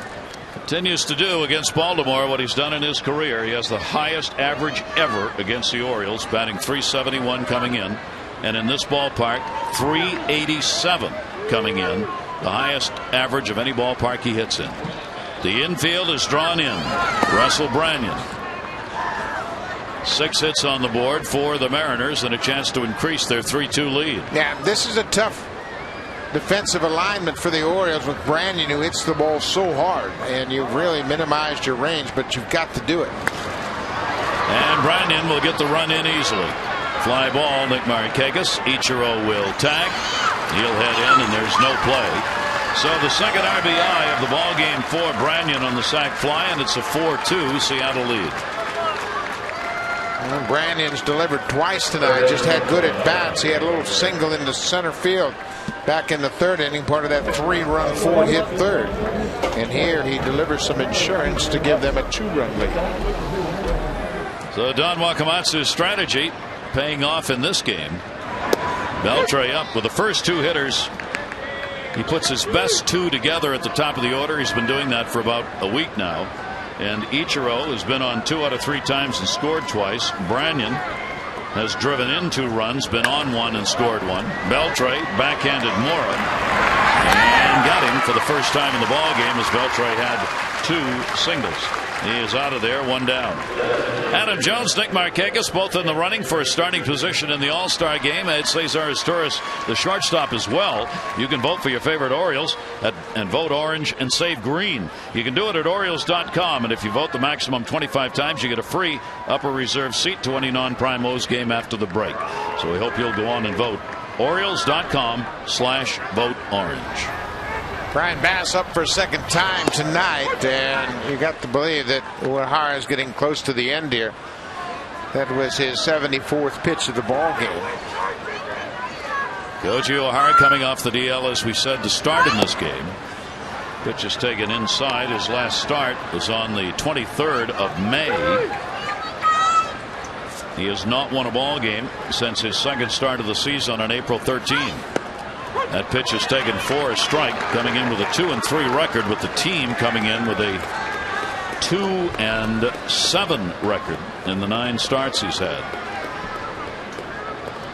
1 ball, 2 strike count with 2 away. Ken Griffey Jr. is hit into a fielder's choice and struck out. Reaching and fouls it off. Orioles have the shift on against Jr. Yeah, just barely got a piece of that Uehara fastball, probably off the plate outside, but with 2 strikes tried to just deflect it and protect the outside corner. Third inning really proved costly, as that was after the rain delay came back and threw 24 pitches. And that's to second, and that's going to be a base hit over the head of the shortstop. Andino is on the shift. So the first hit in this series for Ken Griffey Jr., as he's now 1 for 11. And with 1 away, he reaches for Lopez. Hit number 7 for Seattle. They have the 4-2 lead. Now here's the guy that's done an awful lot of damage against the Orioles this year. Jose Lopez, very strong on the inner part of the plate. I mean, you give him anything inside, whether it's breaking ball or fastball, he's going to hit it hard. He's a dead pull hitter, pulls everything to the left side with authority. And last night they asked him to hit and run, and he served it into right field very effectively in that 4th inning. Slider is outside for a ball. He's got a 4-game hit streak. He hasn't extended it yet in this game, but he does have an RBI on a sacrifice fly. Runner on at first and 2 down. And that is on the corner for a strike. 1-1 to Jose Lopez. Koji Uehara trying to get through this inning without giving up any more. Ball game obviously up for grabs here. Only in the 5th. The Orioles trying to keep it under control. That ball to left field. Coming hard, Reimold. He's got it. Lopez retired. A 1-run in on a couple of hits. Ichiro's triple kicked it off. It's now 4-2 Mariners.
In Seattle and got 3 runs up on the board. Orioles offense, Buck, when you get into a situation like this where generally up and down the order players are struggling, I mean, I know there's no magic bullet, but what are you trying to do? I think more than anything, you try to encourage your players to have patience at the plate. You know, that's counterproductive to what you're really thinking. You're thinking, I got to hit everything I see. But when they were swinging the bat so well, they were taking a lot of pitches, they were getting their walks, they were going to the opposite field. And I think that's the approach you have to get back to. And that's what Terry Crowley tells them every day. You've got to get good pitches to hit.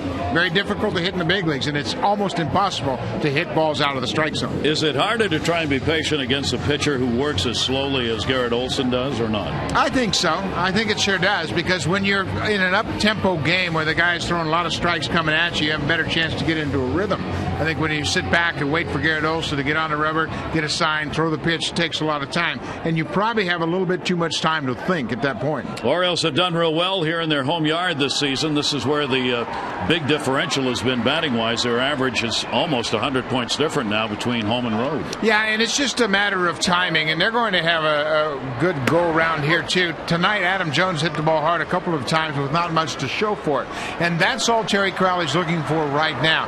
Good at-bats, productive at-bats, good swings on good pitches in the strike zone. We're seeing some of that here tonight. Has an 0 for 9 going in this series, and would like to kick it off here as he is batting in the number 2 spot as promised by Dave Tremblay, at least for the immediate future, it'll be Jones batting second, Markakis batting third. When you have that left-hander out there on the mound, a right-hander, and they'll flip those roles, and Adam Jones will go back into the other spot. Yeah, I think what a manager does at this point, he's just trying to sit around and figure out how he can get the offense going. You've got enough talented hitters in there, and they've all hit in the past, and they're going to hit again. But it's just a time where Nolan Reimold and Luke Scott are the only guys that are knocking the ball out of the ballpark, and that's very unusual when there's so many good hitters in this lineup. Fouls that one back hard. And a 2-ball, 2-strike count.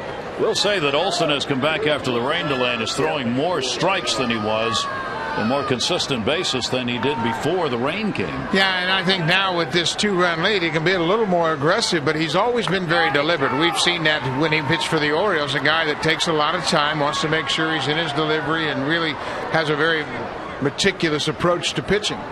2-2 delivery on the way, and a ground ball towards short. Betancourt is up with that. He'll make the play to first base and get the out, and Jones is retired, 1 away.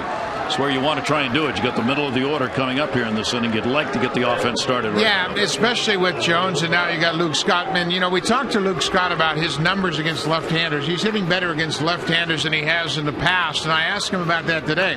He said, first of all, I'm getting more at-bats, and I feel more comfortable because he is the all-time, full-time DH now. And I said, what about the power? He said, well, all I try to do now is stay on the pitch and make sure I put a good swing on it. I'm not trying to do too much at the plate against left-handers, and we saw a great example of that when he hit a home run in his first at-bat against Garrett Olson. And that has accounted for the 2 runs that are up there on the board, as earlier in the ball game, Luke Scott came to the plate with Roberts on and just took that nice natural swing and a couple of rolls back. He is the first left-hander this season to have the home run from the left side against Garrett Olson. 1 ball, 1 strike count here. Here the fewest at-bats per home run, and Mark Teixeira leads the pack, but there's Luke Scott right behind him. 11.23 at-bats per home run ahead of Mauer, and there's Nolan Reimold in the 4th spot. Down to first base, 1 hopper. Branyan's got that one and will take it to the bag, and Scott's retired. And there are 2 away here in the 5th inning.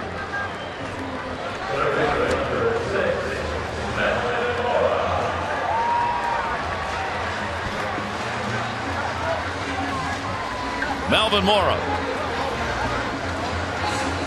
Melvin, one of those, trying to find the home run ball again. He has not had a homer in the last 28 ball games. And as Amber reported earlier, has not had an RBI in the last 22. 2 down.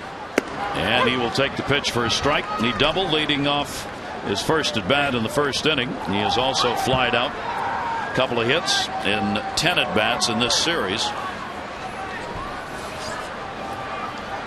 Olson, the 0-1 delivery to Mora. That's a strike, 0-2. You know, Gary, you talk about the hitting woes of the Orioles, and as a manager, you got to look at the big picture. You can't be reactionary to short-term slumps. You have to just let the players play their way out of it. And, you know, the truth of the matter is you don't have many options. These are your players. These are the guys that have hit for you in the past. These are guys that hit for you in April. They're going to hit for you again. And you just have to allow them to hit their way out of it. Orioles come in on the season 9th in average and 10th in runs. They are 8th now in homers. They do have the 7th best slugging percentage, middle of the pack in the American League in that department. The walks, though, they are the 2nd fewest walks in the American League. The positive is they've also struck out the fewest times in the American League. Well, when you think about it, they have 84 fewer walks than Tampa Bay, and Tampa Bay leads in that category. The Mariners have 105 fewer walks. They're not patient at all either. But, you know, walks go hand in hand with good at bats because you're seeing the ball well, you're patient, you're swinging a lot of strikes. 1 ball, 2 strike count here to Mora, and a ground ball back to the mound. Olson's got it. Over to first for the out, and another 1-2-3 inning. We've completed 5 here at Camden Yards. It is a 4-2 Seattle lead.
Player, well, this is going to be an exciting series for him because that favorite is Ken Griffey Jr. He's just somebody who always looked like he made the game so easy, and it's something that looked like it came natural to him. And it's sort of how you really look up to guys to see it's not an easy game, and when they can make it look that easy, it's something special. Matt Wiedersen covering the bases, getting to look across and see the guy that he likes so much in this game. Well, Junior is probably the best player in that decade of the 90s, and that's, I'm sure, where Matt Wiedersen really first saw him play, and he's right. Ken Griffey, when he came to the big leagues, enjoyed playing with the joy of a teenager as he was, and he made it look easy because it was easy for him. Kevin Bass has come on to do the pitching. Koji Uehara is out of there. And Brian, rather. Brian's got 19 games now under his belt as Brian comes on here in the 6th inning. 1-0 delivery, and it'll be taken inside as Betancourt leads it off. Gee, Kevin Bass was a long time ago. He's been retired for 15 years, hasn't he? Amazing how they just come out of nowhere. 2-0 delivery, and fouled off 2-1. Well, Brian Bass has been phenomenal. Over his last 9 games, he has a 0.86 ERA. 21 innings, just 2 earned runs, and 4 1/3 in his last outing Sunday in Oakland, allowing just 1 hit. A 2-ball 1-strike delivery on the way. A chopper to third. Mora. 1 down. Betancourt 0 for 3. Well, the bullpen, as you have seen lately, has been outstanding. Everybody in that bullpen has done a great job, and George Sherrill, the anchor, has been phenomenal. And everybody's got to step up and chip in, and boy, have they ever. For that, Matt, you look at the numbers for 16 innings, 0.56 ERA, a walk and 10 strikeouts, opponent hitting 161 against this bullpen. Baez has been phenomenal. We mentioned the great outing that Bass had in Oakland, coming on in the 1st inning and just shutting down the Oakland A's completely. Over a longer stretch, even the last 8 games, the Orioles pen's got a 2.45 ERA, so they really have done their part. Vladimir Valentin, he has walked and struck out. 1 down, 6th inning, 4-2. Mariners lead it. 4 runs, 7 hits, no errors for the Mariners. The Orioles 2-5-0. 6 left on by the O's and 4 for the Mariners so far in the ballgame.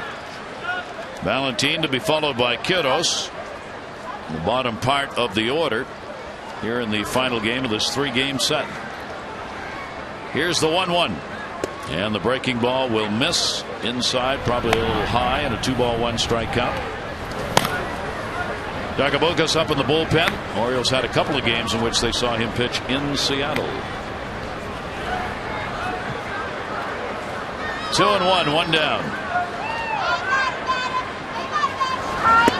And the slider away as Bass did the 360, slipping a bit on the mound, which of course is a bit damp after the rain, which is still coming down in the form of a mist that has not let up for the last couple of innings.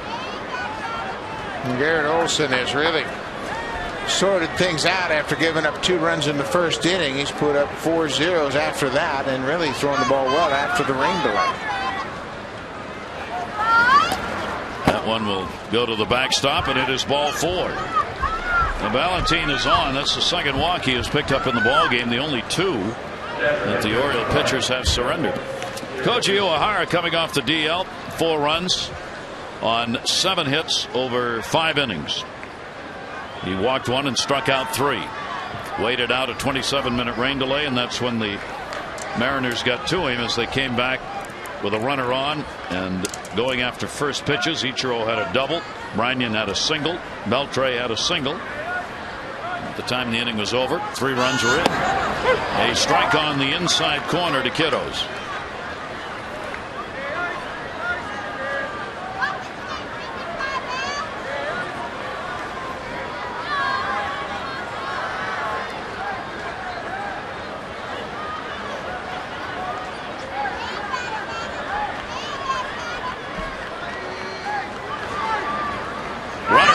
Hit and run is on, and it is fouled off. Valentin had a pretty good lead over there. He wasn't going to try and steal a base, but the hit and run was on. Yeah, Ichiro doesn't run well, but they thought maybe they could open up a hole on the infield and he could shoot one through there. And Valentin got a good jump. Just want to create some movement on the infield. They've got to cover the bag at second when that runner breaks, and that'll vacate one side or the other, second or shortstop. Now Queiroz has got to protect with a 2-strike count. Valentin edging off, not going. In the air, center field. Jones going back. Shy of the warning track, he'll put it away right at the well. And Queiroz retired. 2 down here in the 6th inning. We've said throughout the night the ball is not carrying well tonight because this air is so heavy. Yeah, Adam Jones hit a ball in the 1st inning. Looked like he had a chance to be deep in this ballpark, as did Nick Markakis. But then in that same inning, Luke Scott hit one to left center, opposite field, shot a 2-run home run, and that's the only scoring the Orioles have done tonight.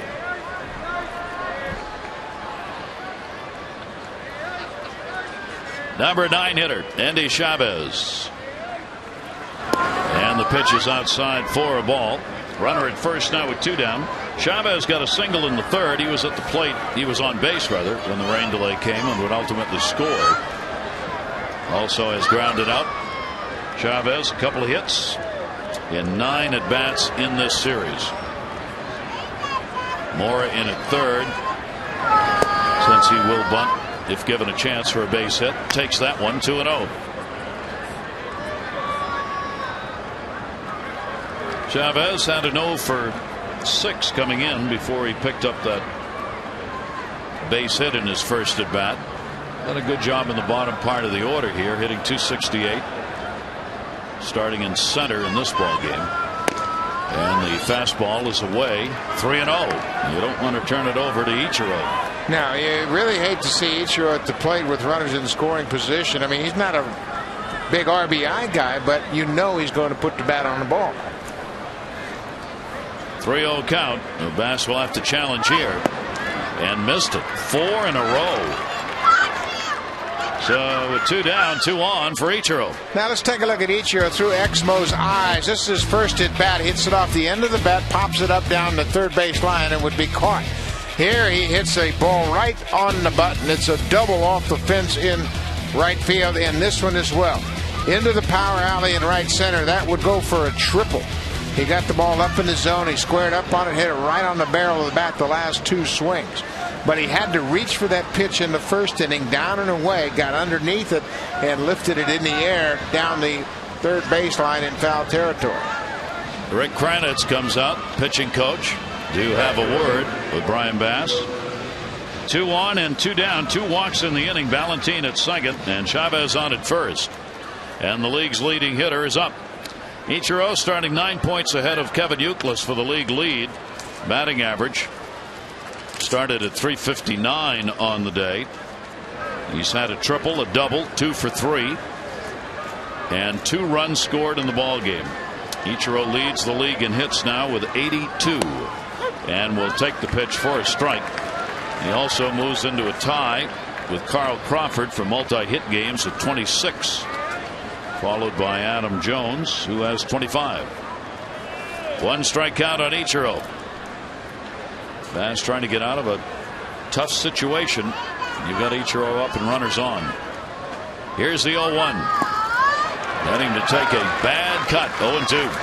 Yeah, we have seen that time and time again tonight. When he's behind 0-1, something off speed really fools him. This is a breaking ball, and you can see he swings right over the top of it. He took awkward swings against Uehara tonight, and similar swing right there. 2 strike count with 2 down. Ichiro, same thing, and he got him. Good job by Bass. As he gets the strikeout with 2 on, as tough a guy to get as there is, Ichiro's retired. Remains 4-2.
in the third inning, and after the rain, the Mariners came out smoking. 3 hits in a row, and they went ahead 3-2 at that point. Ichiro scores the go-ahead run, and it was a different lineup when they came back after the 27-minute rain delay. Put up the 3 runs in the third inning, added an insurance run in the fifth. Uehara, in his first start since May 23rd, goes 5 innings, allows 4 earned runs, had 3 strikeouts. Luke Scott continues to be one of the only home run hitters in this lineup. Recently, he 2-run home run number 14 on the season, and Ichiro continues to wear out the Orioles. Chris Jakabauskas will come on and do the pitching now. This is a young man who has moved from the starter's role to a reliever's role for this team. He is 4-5. He has made 14 appearances. This is the 14th, 8 of those as a starter. Into the bullpen now, and Jakabauskas will start it out here against Nolan Reimold. Reimold has popped out and drawn a walk in the ballgame, and will foul that one straight back. Garrett Olson, the starter, could be the winner. The former Oriole, looking for his first win of the year. A couple of runs on 5 hits over 5 innings. He walked 3 and struck out 1. First time against Baltimore. Back up the middle. Reimold off the bag into Lopez's glove, and he gets the out. Ooh. That's how bad things are going offensively for the Orioles. That ball was going to skip into center field, and Lopez had a beat on it, hits the bag, and pops right up to his glove. I mean, that is a bad break for Nolan Reimold. That had hit written all over it. Don't see that very often. The skipper can only grimace. Usually when a ball hits the bag, it goes anywhere but into the defender's glove. Popped up by Wigginton, and a quick couple of outs as Kiddos is there to put it away. Well, the Orioles have seen Jakabauskas twice. He pitched in 2 games out there in the 3-game series in Seattle, a combined total of 2 2/3 innings. As Gary mentioned, he's a former starter, so he's got the full pitch complement: fastball, curveball, slider, and a changeup.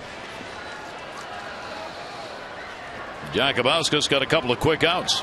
Here is Greg Zahn, fielder's choice and a walk in the ball game, and he will take the strike. Jakabauskas hasn't made a start in half dozen games. 0-1 delivery will be fouled back, and it looks like the bullpen is where he will work. He is 2-0 with a 2.16 ERA in the pen in this, his 6th relief appearance as a starter. He went 2-5 with an ERA of 6.64. 0-2 delivery on the way, and Zahn takes it down low and a 1-ball 2-strike count. Yeah, Seattle's got some big arms in their bullpen. Jakabauskas, Sean White, Mark Lowell, closer David Ardsma, Brandon Morrow. A lot of power down there in that bullpen. 1-2 delivery, and that will be taken inside, and a 2-ball 2-strike count. Well, the Orioles continuing to struggle to get to that magic number of 4 runs in a ball game, which has been their turnaround number. If they get 4, they're 21-15. If they get 3 or less, they're 4-19. And that's not unusual for most clubs. It's that somewhere 3, 4, or 5 runs is the number that you win when you get them and you lose when you don't. Now, when you think about ERAs, most of the teams are somewhere between 4.5 and 4, so you've got to score about 4 runs at least to be in a ball game. Long foul ball. Count will stay at 2 balls and 2 strikes.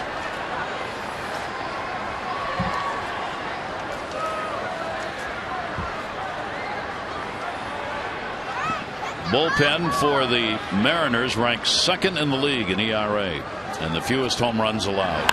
That's to second base. Now Lopez had everything go right in that inning. A bounce off the bag for 1 and a line drive right at him for another. Mariners lead it 4-2.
serve.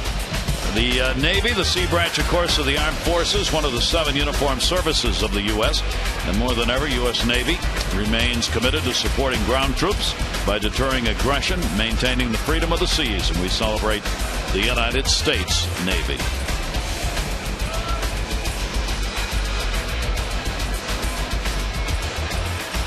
Back here at Camden Yards, the Orioles offense being shut down after getting the 2 runs in the first inning.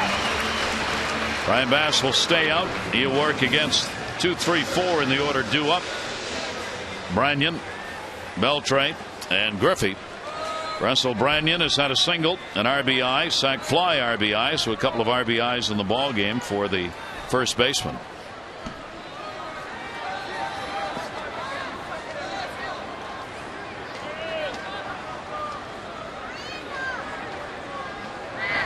And Branyan, well, that big cut. There aren't many times when he swings that it's not a big cut. He had a little bit of a humpback liner in his first at bat into center field back in the 3rd inning. Actually, it was the 2nd inning, and got an RBI on a little bit of a line drive. It kind of crossed up the shift as he hit it right back over the middle. 1 ball, 1 strike count. It's his 7th multiple RBI game, and the 5th time he has had 2 RBIs in the same ball game for Russell Branyan. Batting at .316. Branyan trying to get on here in the 7th inning. 2-1 delivery to him, and a towering fly ball center field. That is way back. He got it. Goodbye home run. Russell Branyan to deep center field. His 14th of the year, a 3 RBI night, and a 5-2 Seattle lead. Well, he put a charge in that one as he took that big cut and connected. Brian Bass gives up the 7th home run of the season, but he has really been throwing the ball well now for the last 4 weeks. With this one, Branyan hammers into the deep seats in center field. And the pitch will be taken inside by Beltre, who's had a 2 for 3 ball game. So Branyan getting the first home run of the ball game for Seattle, and he's got 3 of the 5 RBIs on a homer, a single, and a sac fly. 1-0 delivery. Beltre slow roller. Moore's going to have to hustle this one over, and no play. It will be an infield hit and a 3-hit ball game. Beltre on with nobody out. This coming Saturday, the first 10,000 fans 15 and over will receive an Orioles crab mallet set from Old Bay. The exclusive set taking the 2 great things of summer in the area, the Orioles and steamed crabs. Tickets start as low as $9. Get yours at 888-848-BIRD or go to Orioles.com. 9 hits in the ball game now for Seattle. Ken Griffey Jr. has one of them, a single his last time up. He is 1 for 3 in the ball game. Bass came on, gave up a couple of walks in the 6th and got out of it, but Branyan with a leadoff homer, now a single by Beltre. And a step off with Beltre on at first base.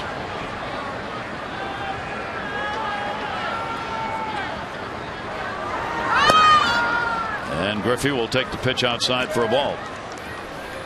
Griffey singled in his last at bat, first hit in 11 at bats for Griffey in this series. Mariners fly after the game out to Denver. That's where they'll start their 2nd session of interleague play.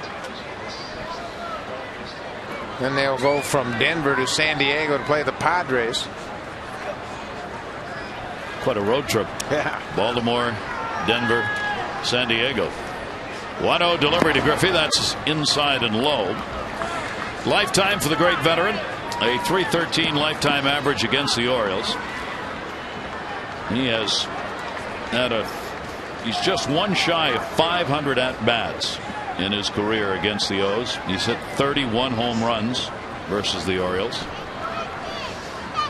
2-0 delivery to him, and that is taken outside for a ball. 3-0. Basically a full season of at bats for Ken Griffey over his career. And the appropriate amount of home runs. Yep. That's basically what he did for his career. Right on target. He's got a 3-0 count. See if he gets a green light here. He's taking all the way, and it is a strike called. 3-1, nobody out. Runner on at first base, and a run in. Left-hander Mark Hendrickson up in the bullpen for the Orioles.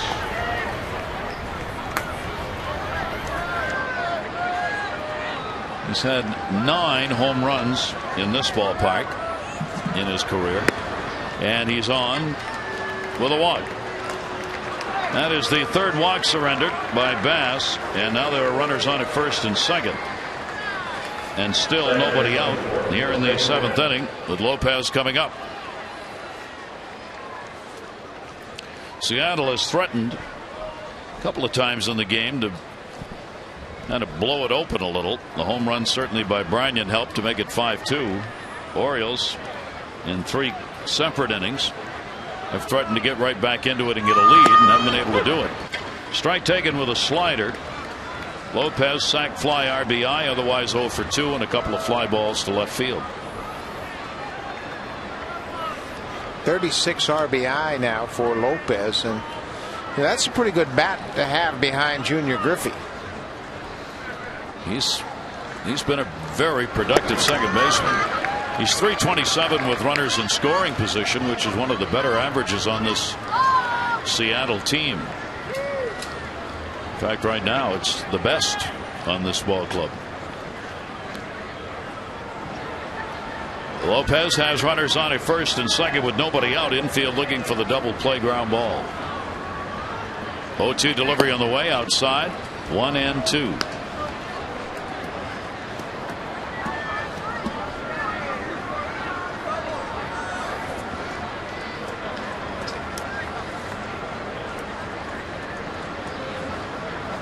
This game has turned into a grinded out affair with a number of runners on and pitches thrown. Swung on and missed, came back hard inside and low, and a big out. Lopez retired. Second strikeout picked up by Bass. 2 down here in the 7th. Good pass ball inside as Brian Bass gets that sinker to run down and in, and Lopez pulled off it, swings right over the top of it. Tough pitch with 2 strikes because you're thinking about protecting the outer half of the plate, and he comes inside and really ties you up. Make that 1 down. Here is Yuniesky Betancourt, the shortstop. A couple of pop outs and a ground ball out.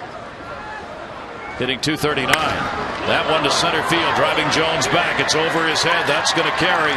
1 hop off the wall. The 2 runners are right together. Beltre and Griffey. Griffey will stop at third. They got to play at the plate. Cut off. Got a runner trapped. Betancourt in the trap. Griffey's the base runner, and he's not going anywhere. They'll both step on it. Tag ends up being made, and boy, Beltre almost made a bad mistake right there. Beltre stepped off the bag instead of just staying on it. If Griffey had been off the bag, they would have had a chance to have a triple play. Now take a look at this ball right at the base of the fence, and there goes the base runner Beltre, and Griffey's right behind him, and the third base coach Bill Hines says, Griffey, you stay right here. Wigginton cuts the ball off, gets Betancourt in a rundown, and then watch right at the end here. He's standing on the base, and then he steps off, and Roberts tags him. They stay on the base. It's basically academic because Junior wasn't going to go anywhere. He knew he had to hold the bag. But another run in. It is an RBI base hit for Betancourt before he is retired. He picks up his 19th run batted in. Hendrickson, the left-hander, will come on now with a runner on at third base and 2 down here in the 7th.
adding to their lead. Bass out of there now as a couple of runs are in, and he's got a runner at third. His responsibility.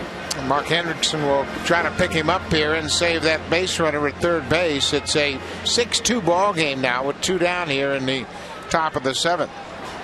Well, what a difference for Brian Bass. He had such an exceptional outing on Sunday and just never really had command here tonight. Valentine with a runner at third base, and the breaking ball is in for a strike. Valentine hitting just .217 off the left-handers. Hendrickson with Griffey on at third base, and now a 6-2 lead. Breaking ball chopped the other way. Roberts right off the end of the bat. He'll make the play and get the out. 7th inning stretch time. A couple more runs added to that lead. This stretch brought to you by Jack Daniel's Tennessee Whiskey. Please drink responsibly.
And Jason Birkin had a tough outing his last time, but overall he hasn't been that bad. ERA somewhat inflated because of the rough outing in Oakland. He had a very good start here against the Tigers and Edwin Jackson. Unfortunately, Jackson kept them to a 2-hit performance. Interleague play, all-time numbers for the Orioles, 92 and 122. Remaining schedule this year, Atlanta for 3 here, followed by the Mets. And then they will go to Philadelphia, Florida, and return here to wrap up interleague play against the Washington Nationals. Orioles, that took a lot of work. Now those guys spent all afternoon doing that. You know they did. Yeah, that's a lot of paint right there, and they laid it on pretty thick. Maybe a while before he gets that off his cheek. 1-0 delivery is taken outside for a ball. So can the Oriole bats get going? As has happened during this Oriole hitting slump, the runs have come in an inning, and that's been it. A Luke Scott home run in the first, accounting for the only 2 runs the Orioles have. The Orioles have stranded since then 6, but have had nobody on in the last 2 innings, as 7 in a row have been retired. Andino is singled and flied to center field, and will take the pitch for a strike. 3 ball, 1 strike count. Garrett Olson, the former Oriole, looking for his first win of the year, pitcher of record. Got a shot at it. Jakubowski's coming out of the bullpen. 3-1 delivery. That's going to be a base hit left field. So Andino, a 2 for 3 ball game. He gets a single to lead it off here in the 7th inning. Got a little ground to make up now, but that's a good start as Andino gets his second knock of the night, 2 for 3. Jakubowski saying it was his fault. Looked like a pretty good pitch. I thought he got the fastball inside effectively, but Andino was all over it and ripped it into left. That will bring up Brian Roberts. Roberts, he's finding the offense again. He has doubled, walked, scored a run, and flied out. 5 hits, 10 at bats in the series, and a strike taken. Average now 289 for Brian. So the Orioles trying to get back here. being out hit 10-6 and trailing 6-2.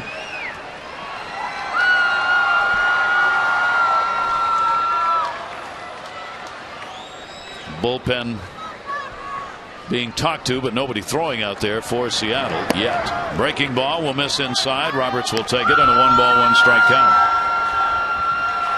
Well, you work through the top of the order here in the bottom of the 7th inning, and this is where you got to make your move. You got the bullpen in the game, and you got the top of the lineup. Roberts will take it to center field. Andy Chavez makes the catch. Roberts out. 1 away. Time to text in your vote now for the AT&T Player of the Game. Here are the choices tonight. Ichiro has had a triple, double, and a couple of runs scored in the game. Russell Branyan, batting right behind him, has had a home run and a 3 RBI game. And for Luke Scott, the home run is 14th and 2 RBIs. Text in your vote A, B, or C to 51862.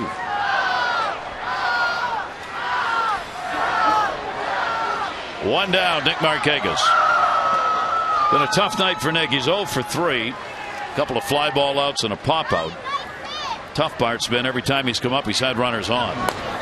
He will foul that one off for strike 1. Yeah, he's hit the ball hard a couple of times as you look at Mark Lowe beginning to loosen up in the Mariners bullpen. But Nick's actually had a couple of decent at bats where he squared up on balls, but he hit one right to the left fielder in his first at bat and kind of hit another deep fly ball there in the 4th inning. 0-1 delivery and a strike taken. Jakubowski's throwing strikes. 0-2. Runner at first, and Dino not going anywhere as the Orioles needing base runners in this ball game to try and get back. Here's the 0-2 delivery, and that is a fair ball right off the line.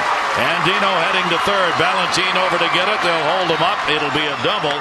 And Nick Markakis into second base with 1 away. Well, that one wasn't right at anybody.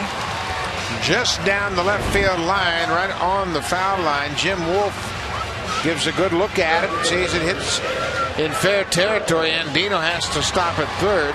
1 out double for Markakis, and this is where the Orioles got to make a move. Got to cash these runners in. Orioles have the part of the lineup coming to the plate they would want.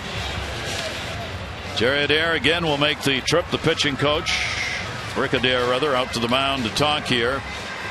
The bullpen has been active for the last couple of batters.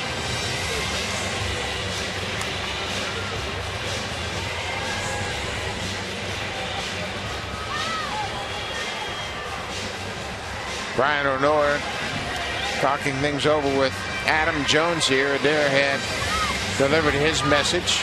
Matt Wieters is on the bench. Aubrey Huff is on the bench. They've got some options there if they get down into the spot in the lineup where they want to make a switch. They don't have a left-hander in their bullpen, so anything you see from this point forward will be right-handed pitchers. There you see Salazar, Huff, Wieters, and PA.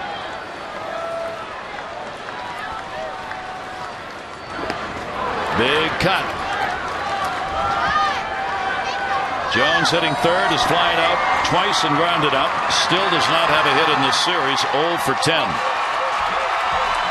He does have the second best average in the league, starting the day against right-handed pitchers at .356. Ichiro has the best average at .375. 0-1 count. And he'll step out.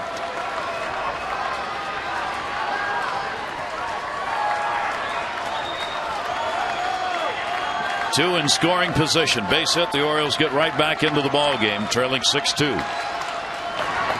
In the dirt. Good stop. Quiroz over to get it.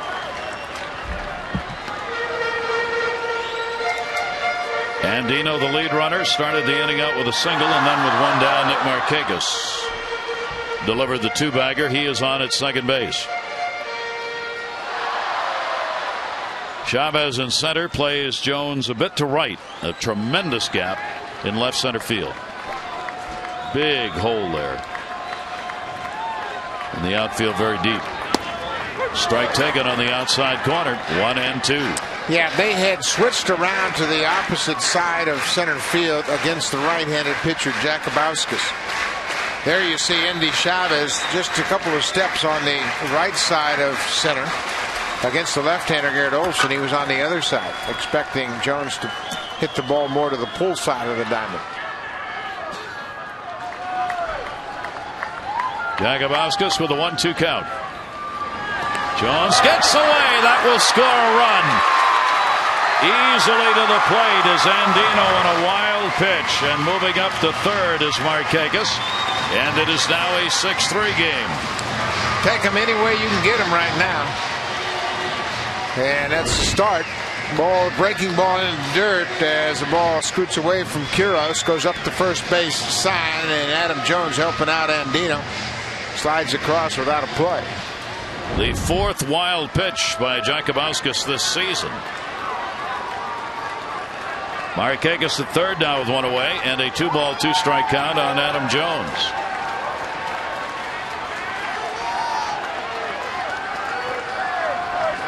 And the 2-2 did not get a good cut.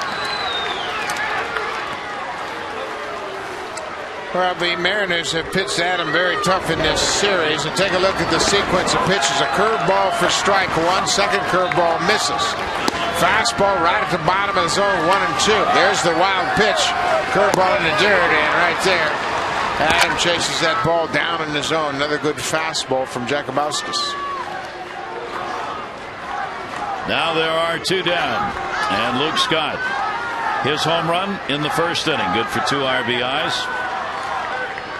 14th home run of the season. Markakis still over there at third base. And Scott will take that one to left field. Valentine over. And he's got it. Retires the side.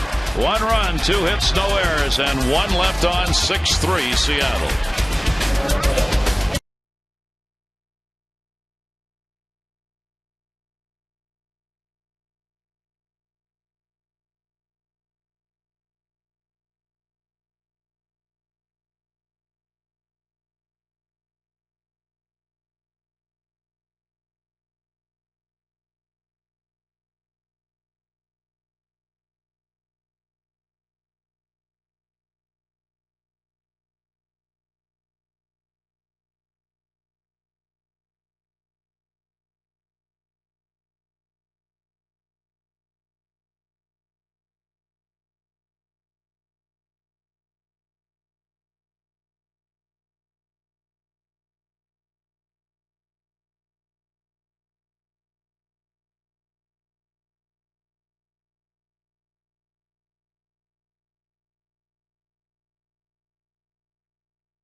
For Seattle, Brian Moran, that's B.J. Surhoff's nephew. Ruben Sierra Jr., we all recognize that name, 4-time All-Star son.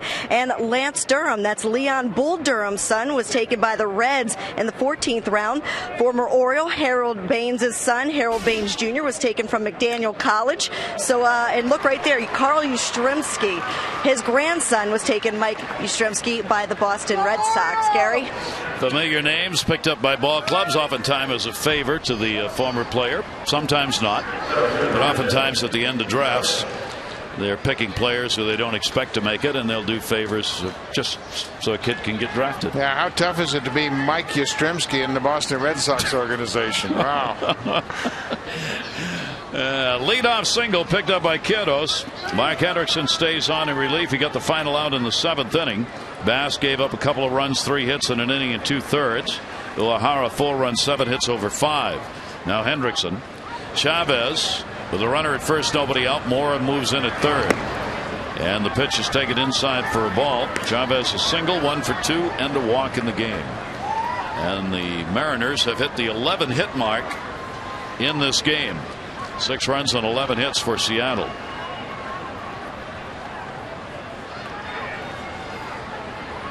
One-0 count.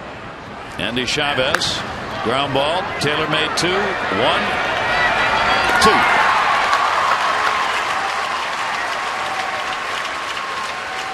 2 down, 8th inning. On Wednesday, the promotion everyone is talking about arrives. The first 25,000 fans 15 and over at the O's-Mets game are going to get the Adam Jones bobblehead. It's the unique bobblehead featuring Adam making that catch, robbing a player of a home run and blowing a bubble at the same time.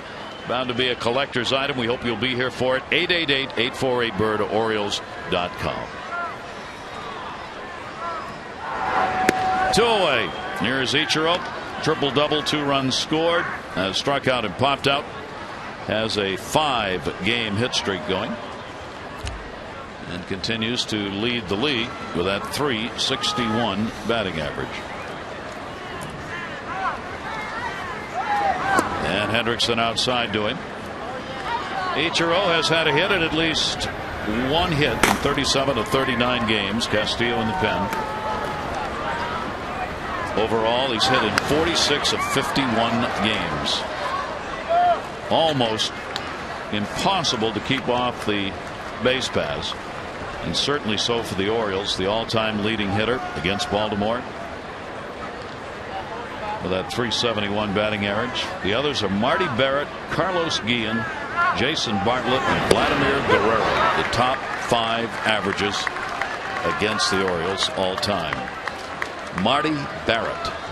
Little Boston fireplug, much along the lines of Dustin Pedroia, same type of player. 2-2 delivery on the way, and Ichiro goes down swinging, as he has done in the last 2 times to the plate. 1, 2, 3. Facing only 3 anyway.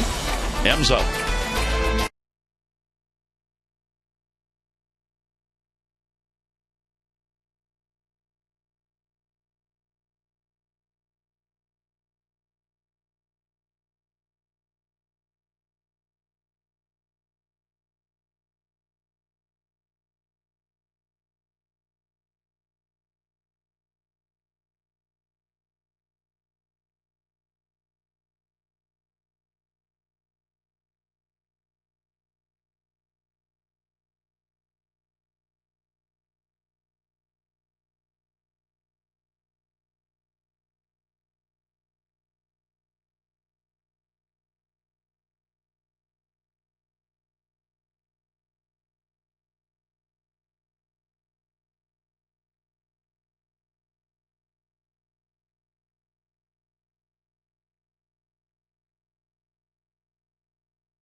Our performance is legendary.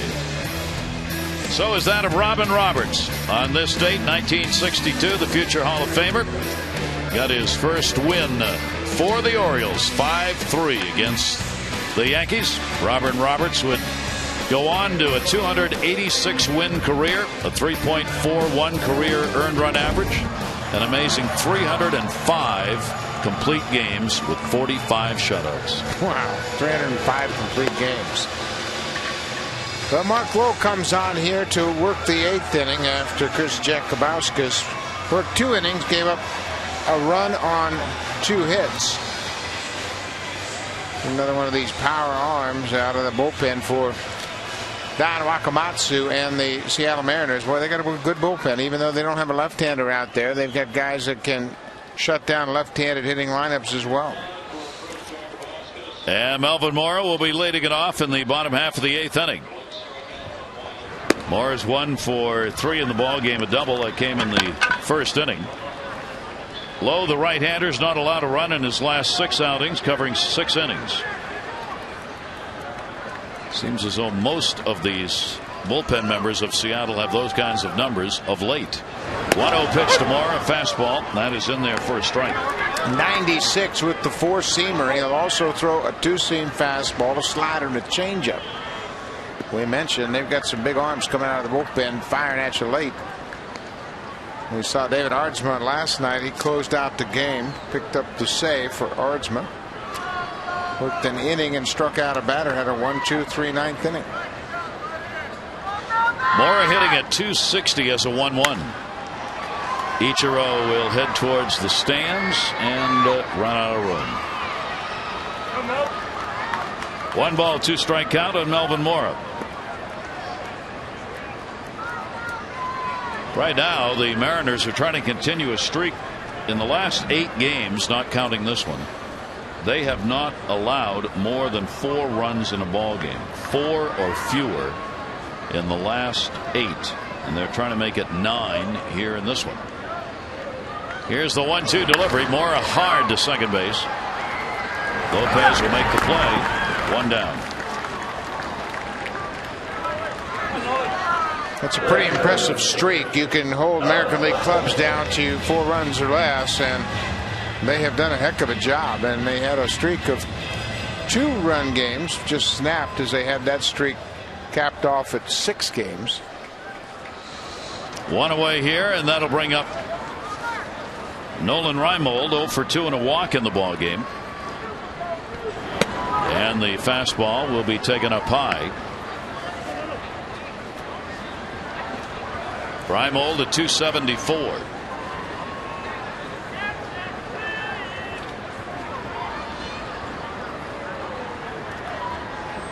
Low, the 1-0 delivery, and that to right center field.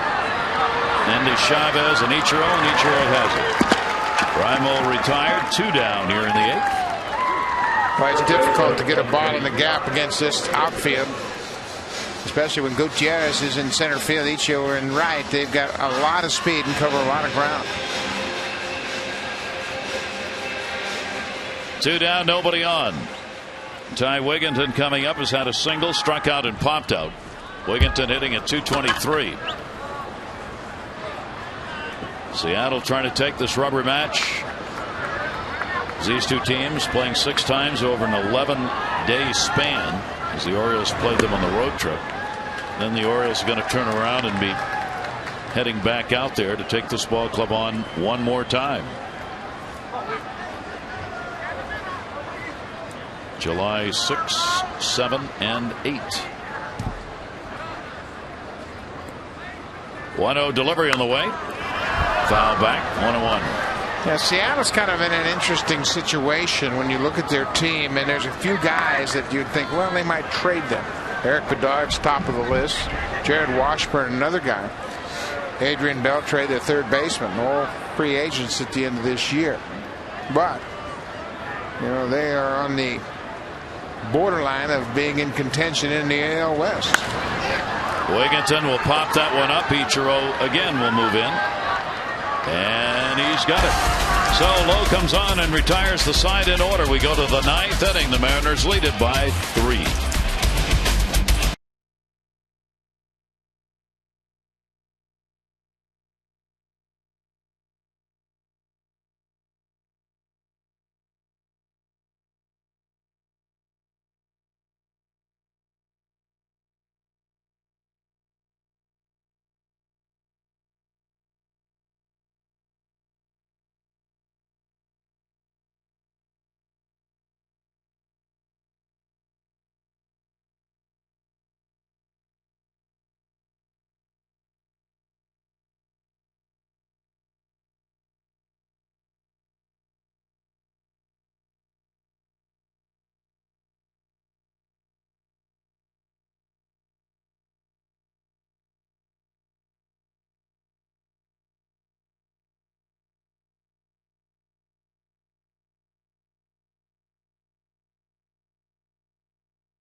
best refreshing beer.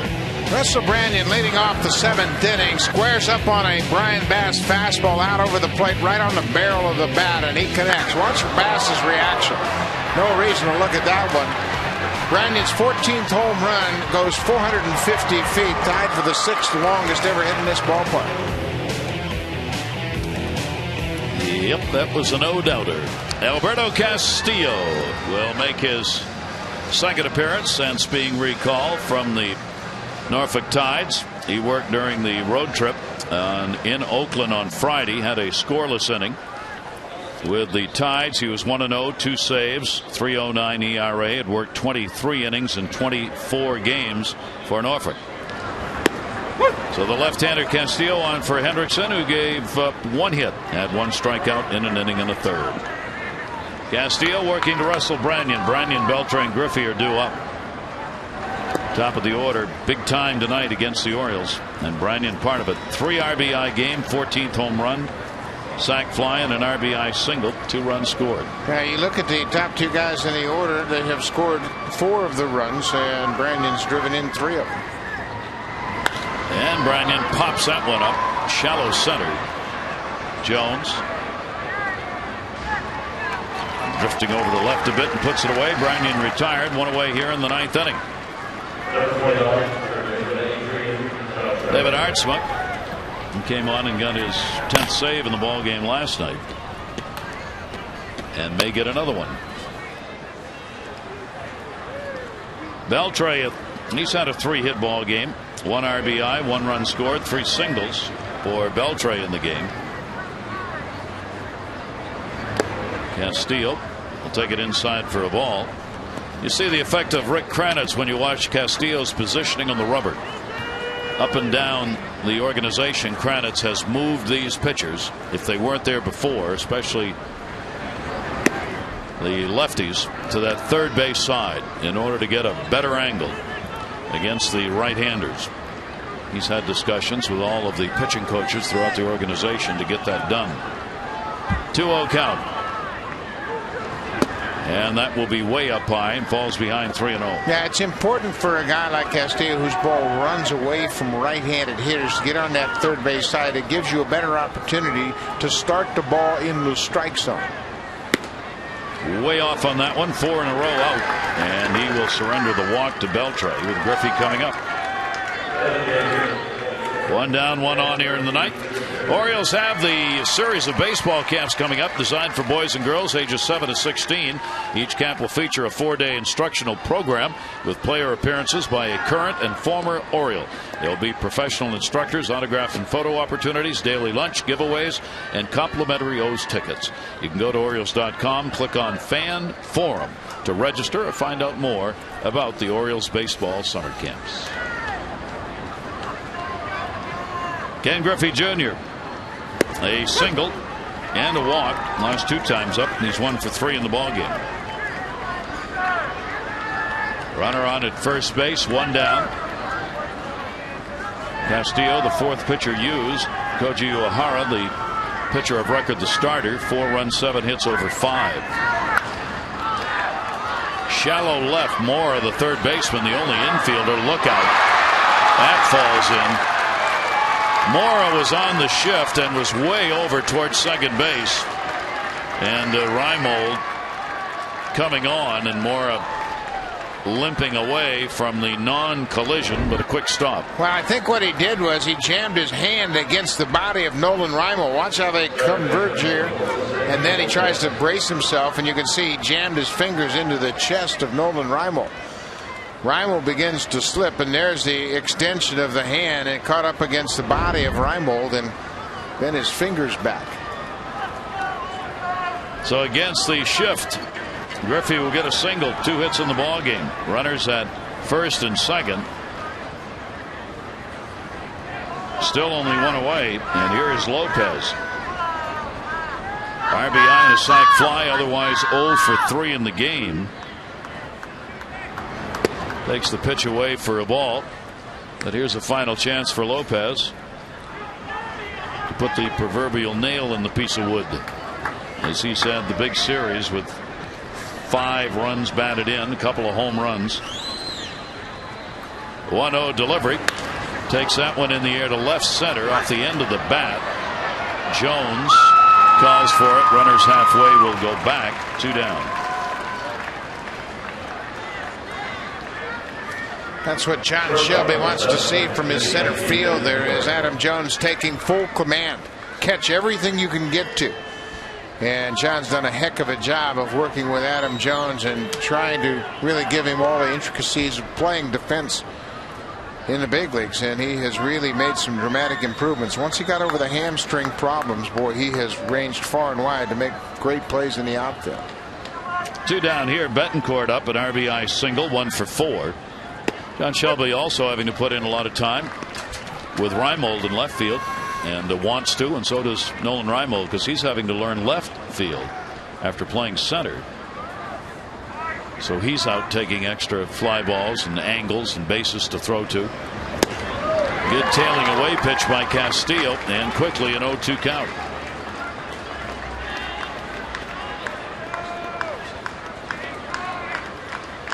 Announced attendance of 12,260. Almost exactly the same as last night, 12,770. 0-2 count, 2 down. And Eski Betancourt got jammed and fights that one away.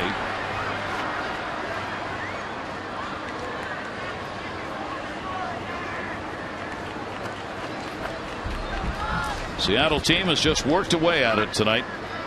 Getting 3 in the 3rd, run in the 5th, a couple in the 7th. They've had base runners on in all but 1 inning. Down low, and a 1-ball 2-strike count.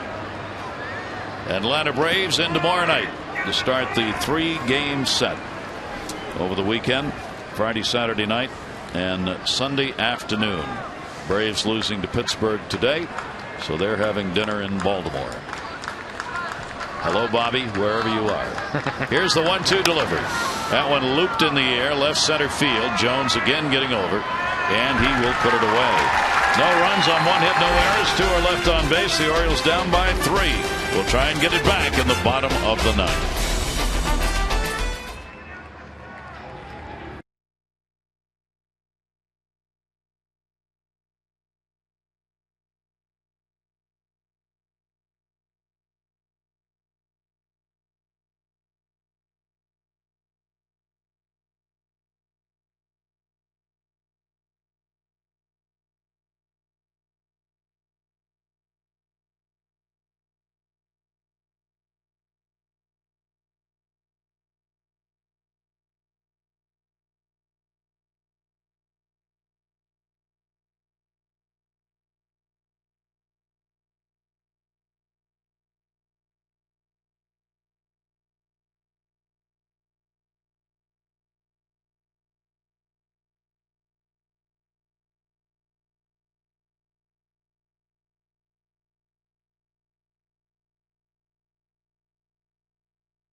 Your next trip at Southwest.com. And by Honda. You can depend on your Honda dealer for great leases and low financing. David Aartsma got the save in the ball game last night. He will come on to work again here in the bottom of the 9th inning. He had Scott Reimold and Wieters last night in a 1-2-3 9th inning and picked up that save for Felix Hernandez. Try to do it again tonight, make Garrett Olson a winner here. Aartsma's been one of a collection of pitchers used to try and pick up saves in the ball game, and kind of goes depending on the night, who's fresh, who's going to be coming up to the plate. Don Wakamatsu has not settled on the ultimate closer, but Artsma gets a chance here in 2 ball games. Zahn will lead it off. He has walked it into a fielder's choice and has lined out. For Artsma, 10 saves and 11 opportunities on the season. Retiring 22 out of 29 first batters faced in an inning. So the O's down by 3, bottom of the 9th. And Zahn will take it up high for a ball. The Orioles in this game have gone 0 for 7 with runners in scoring position. And in this series, they are 2 for 18. 1-0 pitch. So they have had opportunities, and that's something the Orioles on the year have generally done very well. And they get people on, being able to bring them home. Yeah, they've hit well with runners in scoring position all year long, but recently it's been a real struggle. This Seattle pitching has tamed the bats so far. Here's the 1-1 delivery. Taken up high, 2-1. Well, Zahn knows what his job is right here, is to get on base. And if they're going to walk, he'd take that. He had a walk in the 2nd inning, but then after Andino singled, they both were stranded. That caught the umpire, Brian Onora, all the way to the bottom of the 9th, and here I am. Yep. And Quiros goes out to talk to Arnsman just to give Onora a little bit of a break here, and yeah, that's not exactly what you want to happen in the 9th inning. He's thinking, man, I was 3 outs away, escaping with a nice, calm night, and that had to happen. Quiros having a word with him, and Arnsma taking a little time. 2 ball, 2 strike count. Arnsma now has appeared in his 30th game. That is tied for the most in the American League. 2-2 delivery on the way, and it is taken outside, and a 3 ball, 2 strike count. Orioles need base runners here.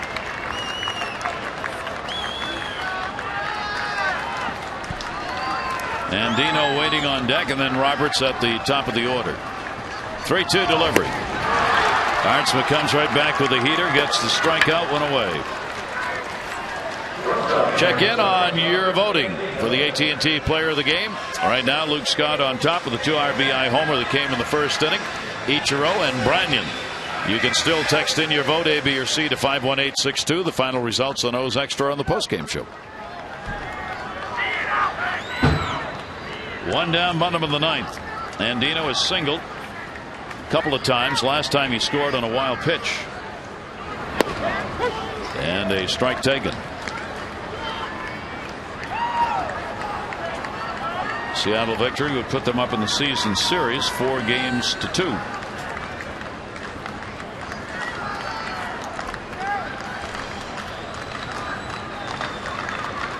Oh, 1 count and 1 down. Andino will continue to get the starts at shortstop, at least for a couple of weeks. Yeah, Dave Tremblay said that Cesar Asturias, who is in Miami, will join the team when they play the Florida Marlins, but he's not sure whether or not he'd be able to go through any baseball activity at that time. The appendectomy putting him on the DL, and a 1 ball, 2 strike count. Andino hitting at .258. And as we have mentioned, has played a very fine defensive shortstop and has come up with some hits. Batting in that 9 spot. Arnsma with a 1 ball, 2 strike count.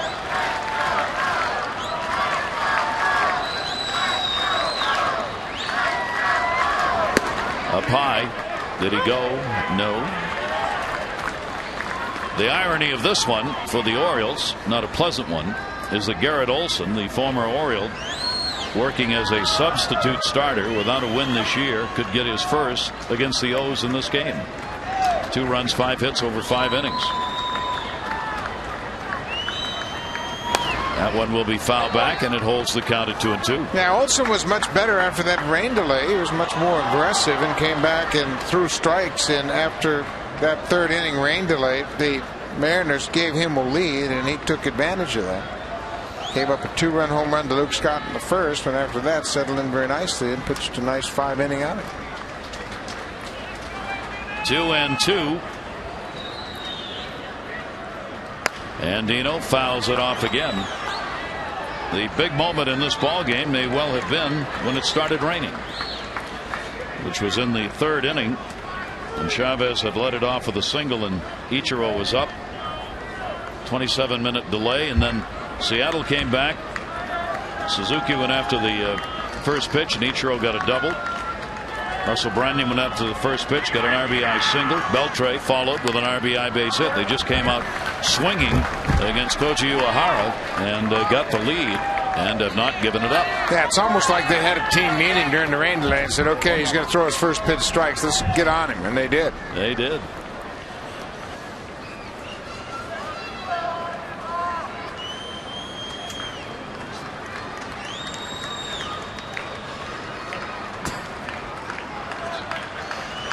Two ball, two strike count, and that'll be inside. Andino just trying to get on here, get the top of the order up.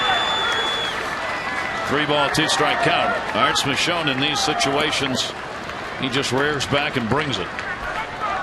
Opponent's hitting just 168 against him. Here's the 3-2 delivery. He does, and it's foul back. Andino's putting up quite a battle here. Got some good at bats tonight.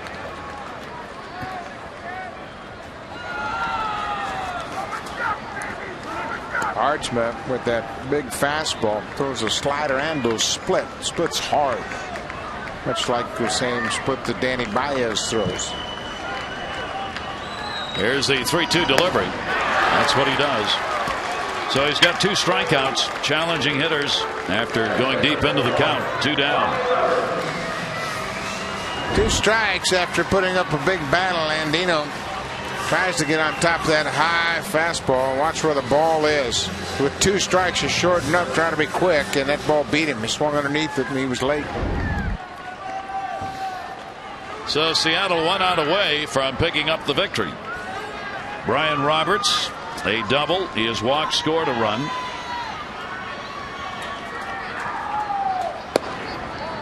And that'll be taken low for a ball.